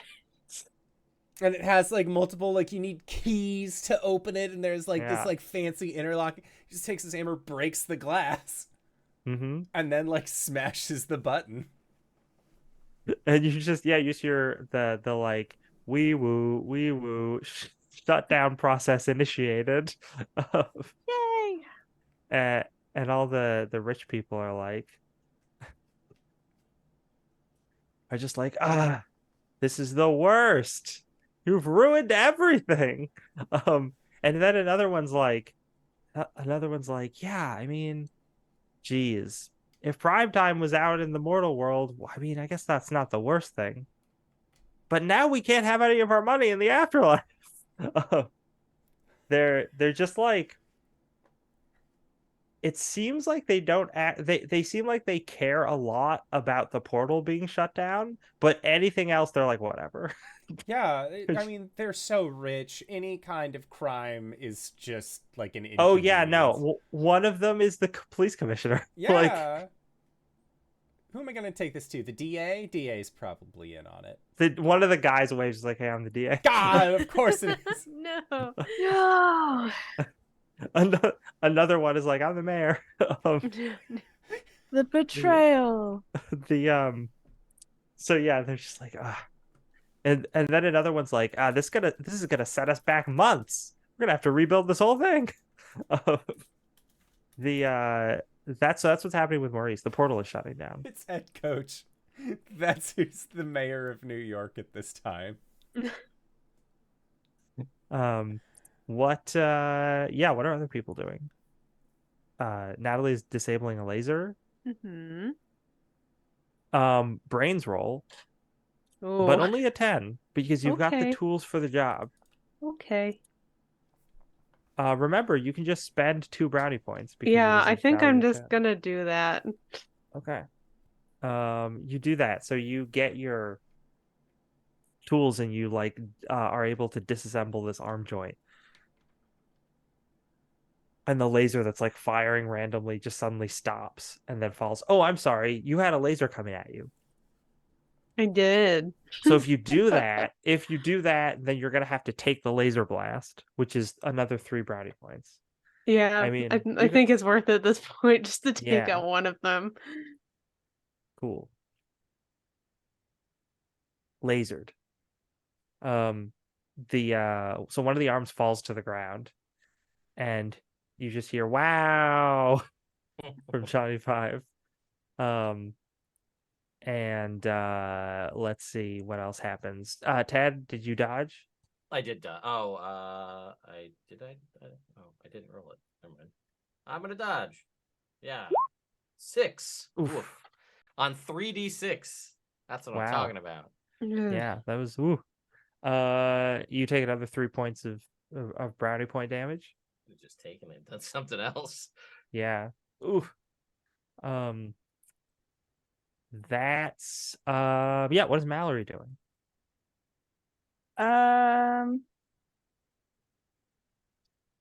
Ooh.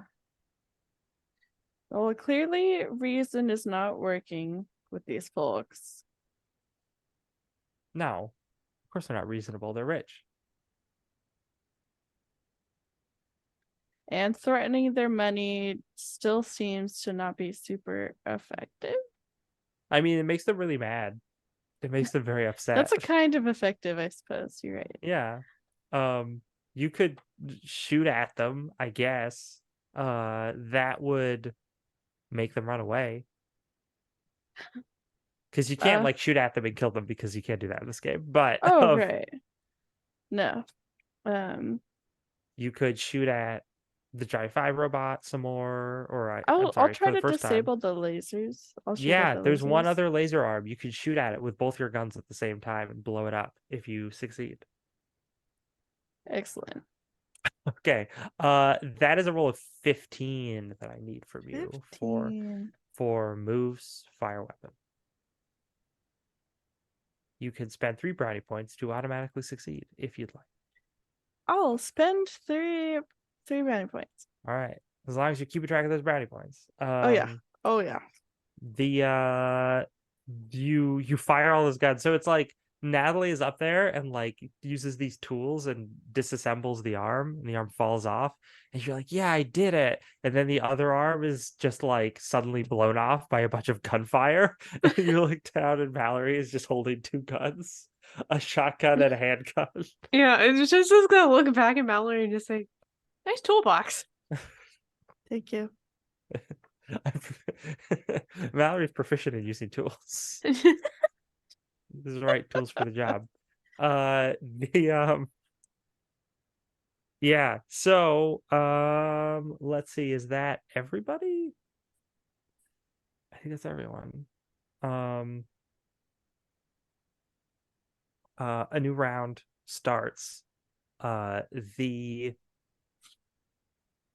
the rich people are just like, this is terrible. We've lost all these assets.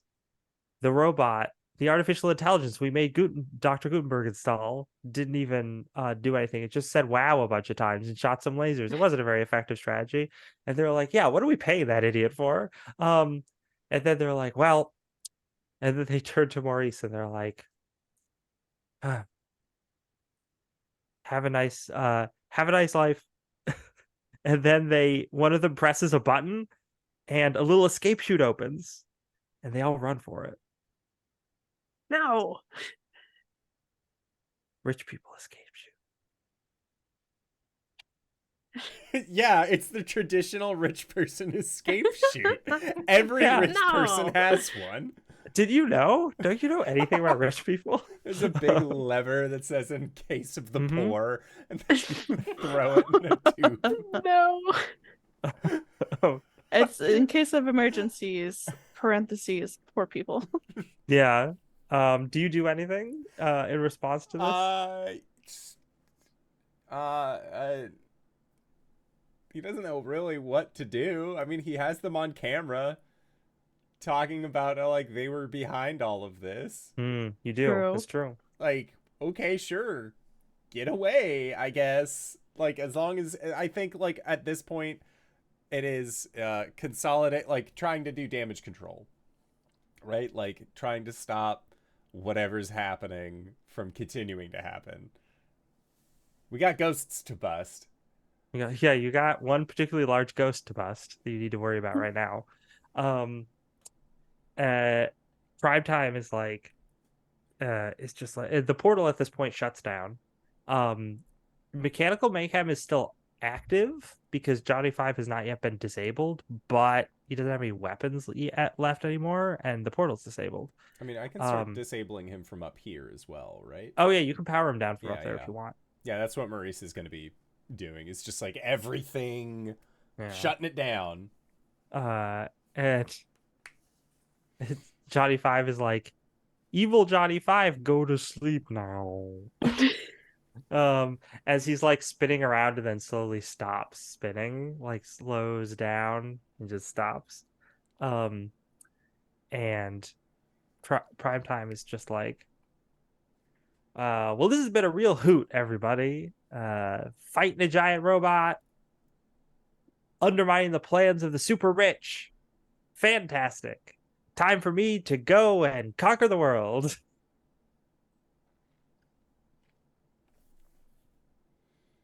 I mean,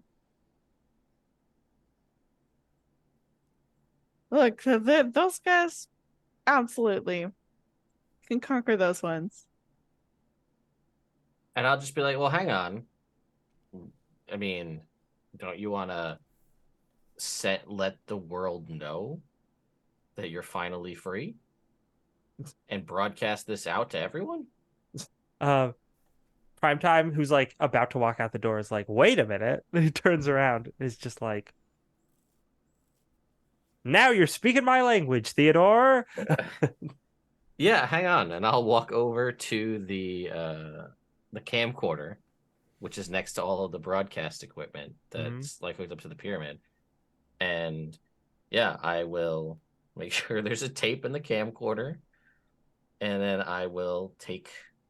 I think Maurice already wired do that. it. Yeah, Yeah. Maurice wired it up. So it's the camera's wired up to all the equipment, and it looks like it's wired up for broadcast, but it's actually just wired into a VCR. Perfect. Then I will pick up that camcorder, and I'll be like, all right, let's see. Do you want the pyramid in the background or no? Yeah, Primetime is like, oh yes, gold is definitely my color. And Sure. All right. Absolutely. Yeah, and Yeah, I'll camera loves you. and I'll get set up, and I'll be like, all right, do you know what you're gonna say, or do you need you want to do a dry run, or are you good? we'll do it live. All right, great. All right, hang on, and I'll kind of set it and kind of do I'm really getting the shots all set up, and I'll be like, all right, I'm gonna press record. I'm gonna count it down.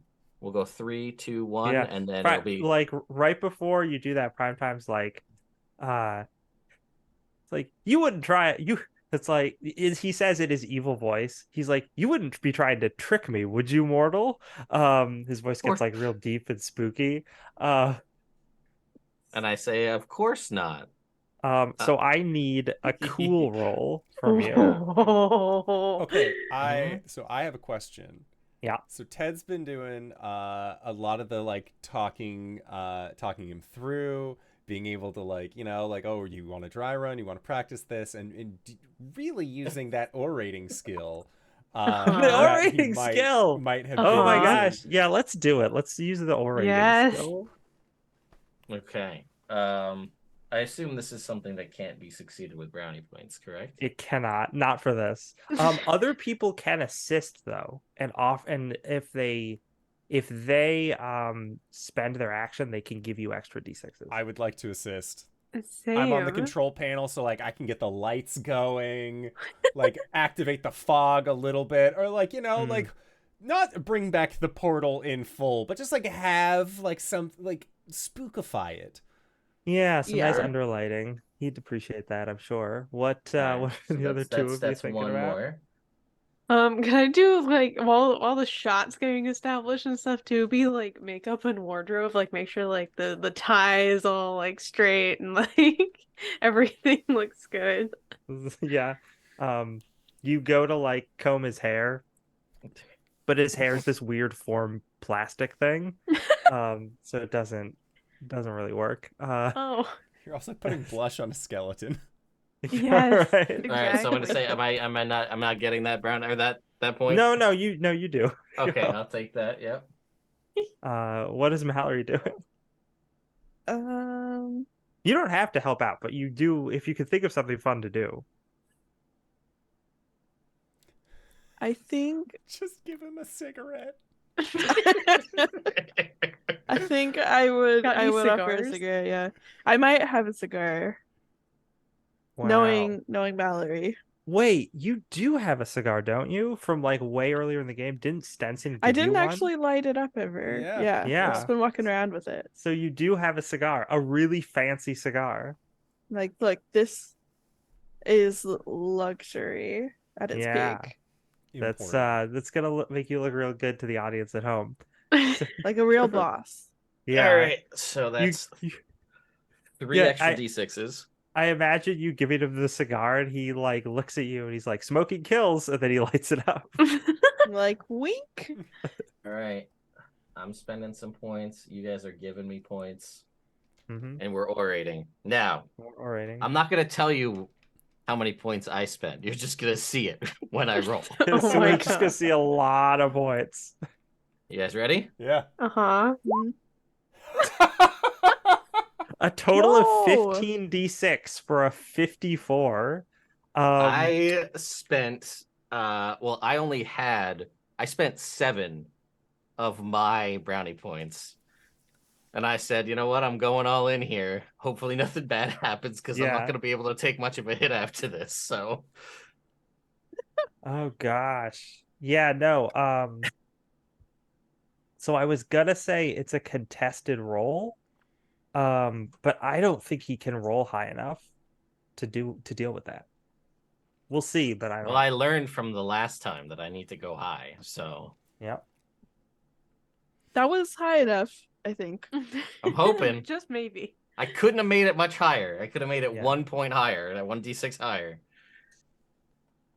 Let's see here.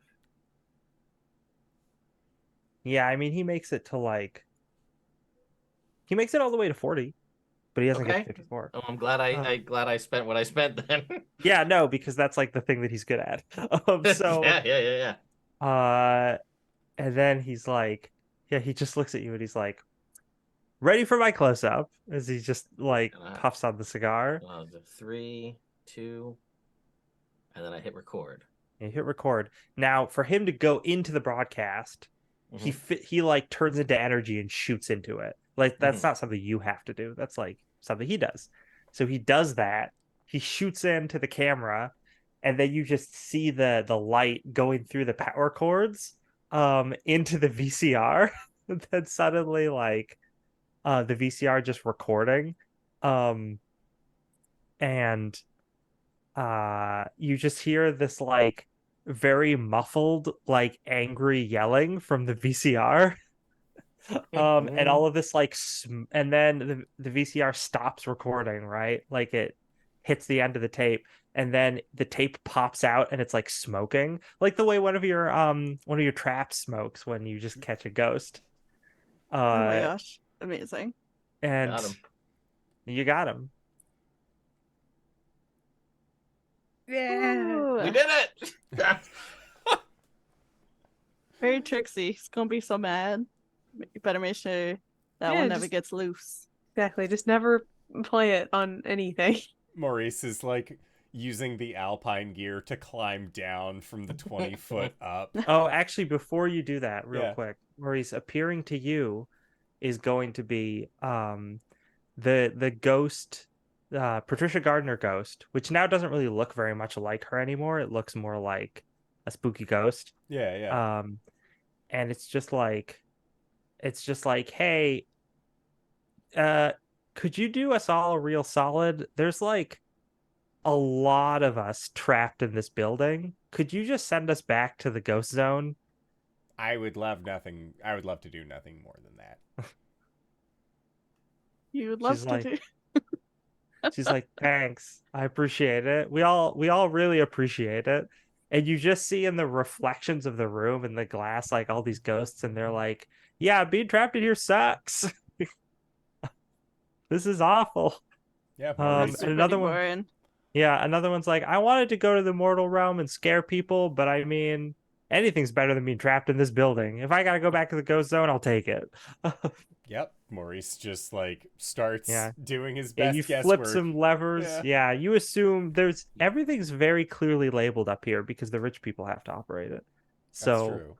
it's not very technical. You just sort of set it to like, if the whole building is set to like suck ghosts from the ghost zone, you can set to blow ghosts back into the ghost zone. Yeah, sure can. And you do that, and all of this spirit energy, just like, the whole building glows really brightly, and then all of this energy just shoots out in like will-o'-the-wisp style, kind of like balls of energy like come out of the walls and shoot back down into that portal that you have reopened. That's super cool. Yeah, just like that scene from Poltergeist. Well, there isn't a big building and a portal in Poltergeist, but there are big glowing balls of energy that go for, and it's pretty. Watch Poltergeist, it's great. And so that's that basically. You hear muffled in the background the sound of a helicopter taking off from the roof as the rich people escape. Yep, to their private island, probably. Yeah, to their private island. And then Natalie next to you. Oh, actually, Natalie, as all the globules of energy are going back through the portal, one of them passes through you, and you feel your ghost side leave you as it reattaches to the spectral realm. Goodbye. Yeah, you see a weird little after image of yourself, and you wave to yourself, which is kind of odd. And then Ghost Natalie goes into the ghost zone, which in itself is another good plot hook because now there's like another version of you that's a ghost that's in the ghost The zone. Human Buster. Scary. The Human Buster. I Mhm. gotta go to the big pumpkin. Human Buster. Oh no, not that. Yeah, and then Patricia Gardner, living Patricia Gardner appears next to Natalie and Mallory, and it's just like, I feel like I was trapped in an extra dimensional space for a little while. What happened? Where are we? So that's the thing, and I just won't explain. Yep. Don't worry, we'll tell you all about it. Pats on the back. Yep. Also, is the portal gone? Yeah, I think after all the ghosts go into it, Okay, the then portal it shuts off. Okay. Yeah. Just making sure. Just And we're making like, sure. everything's fine, and the portal's still there, like when we leave. We are absolutely appealing for raises after this, right? Oh, I don't think that we need to mention our raises if we also just keep the fact that we got a lot of money to ourselves. We There's got always those money. we in got the those coin cashier's machine. checks. Yeah. Yeah. Those are good as gold. We're good. We're set for that. Speaking Uh-huh. of, Also, looks at I all the look over- crates in I the was like room. this. Yeah. I'm like, I didn't destroy all the crates. This is our gold now. True. Yeah. I think that yeah, like I mean, Maurice will like get we- into the forklift and like back it up, Yeah. bring it You back probably down. got some like pretty incriminating evidence and multiple eyewitnesses Mhm. to We have who some of documentation. those Yeah. folks are. So that police force better leave us alone. Yeah, we better Bro. go take this gold out of here and go spend it. After all, you can't take it with you. Oh, I forgot, Ted. There is another thing that happens as the portal is closing. It's Oh. like all the ghosts, all the ghost energy is going into the portal, and there's one little globule of light that like hesitates, goes into the portal, and the portal starts closing, and then the globule like comes back out, and then materializes into a little dinosaur skeleton. Yeah. Yes. We did it. Oh, We Internet, got we her. did it. We got Kiwi back. Kiwi. I imagine Kiwi it's little- like Ted's like down on a knee, like here, boy, Yeah. come here. Yeah. It's The like, little homeward bound kinda Triceratops. shit. Little baby Triceratops skeleton just runs over to Ted. And that's yeah, Patricia's like, man, this is such a mess. Looking around. Gotta clean up my building. But is there anything else anybody wants to say? No. The Cool. last thing I No. think Maurice would say is, busting makes me feel good.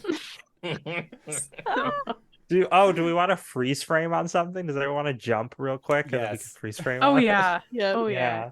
Yeah. It's everyone Cool. else jumping. Maurice is like leaned over, just very out of breath in his back. lederhosen. Yeah. Great. The Ghostbusters theme starts playing. The credits start rolling. And then there's like newspaper clips that show up. Yeah. And it's just like 5 of city's richest found out to be in an occult like members of an occult sect. And then it's like Southern billionaire Jim Stenson like what is it, like flees to private island.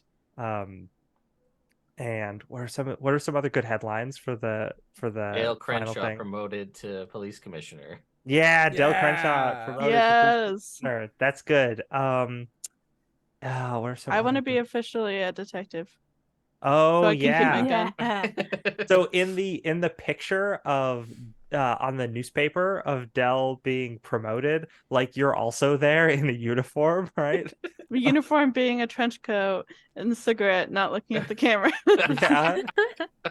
Um, Can if that's the last like paper thing that we get. oh, Can we can it get more if you Okay. want. Anyone who has like fun, like, after the fact things that happen. New York Museum now getting like wild funding after all Oh the yeah. gold that we Oh yeah. Yes. that we Absolutely. acquired. That's like, what we have to Oh. spend it on. Yeah. Mm-hmm. Yeah, so there's like Absolutely. that picture of Natalie in front of like the sort of this like new exhibit that's, I don't know, ancient Sumerian themed. And it's Yeah, like cutting a ribbon. Like, mhm. yeah. Oh, we gotta have Gutenberg there with the end of Short Circuit 2 Gold Johnny 5. Now that he's Yeah. all updated and fixed, Mm-hmm. Yeah. Yeah, like local New York based scientists make breakthroughs on artificial intelligence, and it's like What? Steve Gutenberg, Johnny Five, and Tanaka are standing there like giving a Yeah. peace sign. Nice. Ooh, the movie's got to come out. Oh, I'm Oh gonna get to yeah. that. I'm gonna get to Yeah, that. That's gonna okay. be the last thing. Okay.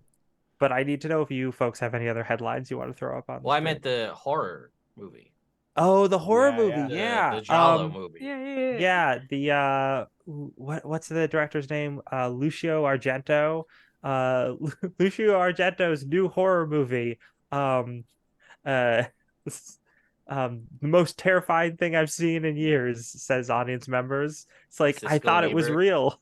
Yeah. Yes, Siskel and Ebert, 2 thumbs up. That's real Uh, good. There's just a headline that says "Local man ruins spring break," and it's just Maurice in Florida. Yes. Old man yells at cloud. Did he spring break? Yeah, it's like it's I imagine it being like Starship, because it's Starship and Mr. are the bands that play at that. Yeah. I imagine like Maurice, a very sunburnt Maurice. Like, so he's in his swim trunks and flip-flops, He and has he's got the Hawaiian, like the Havana style shirt. and he's got just the nose smear of sunscreen, Yep. but otherwise he's like beet red, and he's just rushing the stage. And Grace Slick of Starship is like, "Whoa!" Yeah, Levi. The photo includes a picture of my very embarrassed daughter. Yeah. It's very good. I'm trying to think what other is that every loose end of like characters that we met, right? That's all of them. Oh, what about what's her face? The cultist archaeologist lady. What about her? What's going on with her? Oh, Who had the Book of the Dead, was reading it in the pool. I do. Oh, I actually do really like the idea that like, like famed occultist archaeologist Sophia Vladinoff missing. Ancient Egyptian Book of the Dead also missing. Yeah. Newest NYPD detective on case. Yeah. Something like that. Yeah. Man, the thread continues. It's always that archaeology drama. There was the people over at Channel C, the local news thing. You only met them very briefly. But there could be one like TV psychic makes $1 million prediction, and you see Son of Chriswell just like standing there, having like, I don't know, standing next to this like rich guy and like with a huge pile of money. Yeah, and he's like, yeah, he's doing that. We could have the Coin King like return to, like an official announcement, because now we have all this money to funnel into the Coin King to like turn it into like a real fancy establishment. Yeah, like brand new hottest arcade in town. It's like arcades are making a comeback in downtown Manhattan. Yeah. With the revival of Coin King. Coin King back from the dead. Oh, there you go. Yeah. Good. What a headline. Yeah, and then I think that's pretty much everybody. So yeah, then it's like the last one is Ghostbusters the movie hitting theaters this summer. And you just see the Sweet. original Ghostbusters like uh given the thumbs up like in front of a movie poster, and then you guys are all like standing in the background or like awkwardly off to the side. Flawless. Maurice Yep. just No looking notes. very sunburned. Yeah. But yeah, that's what's showing is like the credits are rolling and the Ray Parker Jr. song is playing. Get those news headlines coming up. And then we fade to black and maybe we get like a little thing of Kiwi like running across the screen or something, and that's it. It's Kiwi Yeah. like chasing after Slimer. Yeah, Yeah. something like that. Lex, thank And you that's it. so much. This is incredible. Seriously. Yeah, this was we a did it. really It was fun so game. good. I had an absolute blast playing this game. Thank you again so much for running it, Lex. Where can we find you? What do you do? And last I heard, there might be a product release which a review upon the Drive-Thru RPG website said would replace your need for however many hardback other RPGs made by wizards upon a coastline. Yeah, You want to so tell us a little bit about that? Yeah, hey, so I'm Lex. You can find me on Twitter at Dank Dungeons. There's a link tree on there to all the different things I do, which is not just DMing or playing in actual plays, but I also write RPGs and RPG supplements, and sometimes I do music stuff for them. Levi, thank you so much for the community subs. Oh yeah, thanks. That's awesome. And the big thing that I just released earlier this week is 5B, the 5th edition BX hybrid. So you get to play, it's all totally 5th edition compatible. You can go ahead and grab Curse of Strahd or whatever 5th edition you want, adventure you want to do, third party Cobalt Press stuff. I don't care, it doesn't matter. Anything you want, you can run it in this. But it's super boiled down, streamlined rules, very easy to pick up and play, and it introduces a bunch of procedures from OSR games like Basic Expert, the original, dude. So you can do things like turn tracking, and you can do gold for XP if you want. You can get sort of that old school game feel if you're into that. But if you don't want to use those elements, you don't necessarily have to. You can just get the really streamlined 5th edition gameplay. So way less math, way easier to run. It's good stuff. People love it. We've got lots of positive reviews on Drive-Thru RPG. We're trending on there. We've already sold over 130 copies. So pick it up. It's $5. 5B, $5 Drive-Thru RPG. Pick it up now. That's what the B stands for, is bucks. It's true. That is incredible. Next up, Ted, where can we find you? What do you do? Well, my name is Ted, and I run Nerd Immersion, which is mostly a YouTube channel. It's a bunch of other social media sites as well, but I do all sorts of TTRPG-related stuff on the internet, whether that be news coverage or reviews or product unboxings and things of that nature. It's on my list, but I have a very long-running list to get to talk about 5B. I have some things I had to get through, but it'll be on there. I'll give Lex an honest review. And he's a friend, so I can give him an even more honest review than so you'll have to see what that's like when it ultimately comes out. But yeah, other than that, I don't think I'm working on any active projects at the moment. So that's pretty much what's going on with me. But you did have a project that you work on just come out recently. I did. It's just come out recently. Yeah, it was when it was Kickstarted, 2020, I think.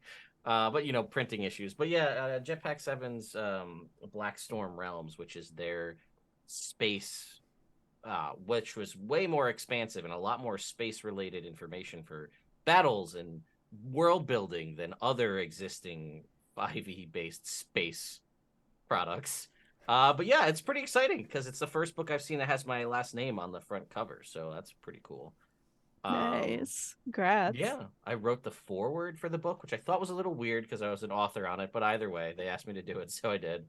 But yeah, it's pretty cool. It's got a lot of cool stuff. A lot of the subclasses and balance design and stuff all came from me, so it's pretty cool stuff. Sweet. Hell yeah. And M, where do we find you? What do you do? Right now, I am helping gear up for the next Child's Play charity event that we are running at Draw for Charity. So you can find the deets for that at draw4charity.org. Our next event is going to be July 21st through 23rd, 48-hour event. Having lots of cool friends, talented industry folks, gamers, streamers, general nerds, all getting together. So definitely keep an eye out for that and stay posted for more updates as we figure out our official schedule. That'll be coming out soon. Incredible. And heck, where can we find you? What do you do? Yeah, you can find me pretty much everywhere at SirHeckalot, including Twitch, Itch, Twitter, Instagram, all over the place. It's the best place to figure out where I'm going to be in the TTRPG space next. Because most actively I'm doing actual plays over on Neon Lights Roleplay, Lost Caravan RPG, Enchanting Sorcery, and Dat Magic Juice's channel. But there's a whole bunch coming out for Pride Month next month, so you'll probably see me around a whole lot. Especially Neon Lights is doing a whole bunch of stuff, and I'm so excited for it all. I know we're gonna have a lot of fun. I'm actually going to be GMing an Oops All Aces table over on Exquisite Corpse Presents, and I'm so excited. I don't think I've seen anything like that before, so I'm so happy that it's all getting put together. Lots of stuff in the works, graphic design, video editing, all that kind of stuff. I actually just updated my portfolio recently, so you can find that attached to my Twitter. But yeah, that's about it. Incredible. And if you've made it this far, you probably already know who I am, but if you don't, hey Acorns, what's up? It's me, your buddy, your pal, your friend, the Indoor Adventurer, the showrunner here at twitch.tv/indooradventures. We do shows like this on Mondays.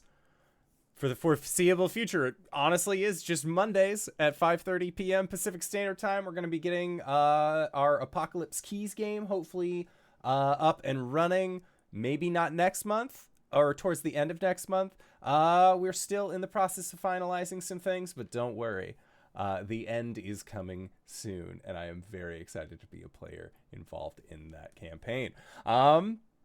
But with that being said, you can also go to youtube.com/indooradventures to check up on all of the VODs of each of the games that we have played up until this point, or you can go towards anywhere audiocasts are being made available for free. And speaking of things being made available for free, we are going to be going into the last after show that we have for our Ghostbusters game called Nights in the Courtyard, where we answer questions not only from each other, but also from the community. So if you have any questions that you would like to ask myself or any of these other fine folk about what you saw in this session or any of the other ones previously, feel free to join us. You can again go to our Discord. The link can be found in the Twitch chat to the side or in the description of this video or audio cast down below.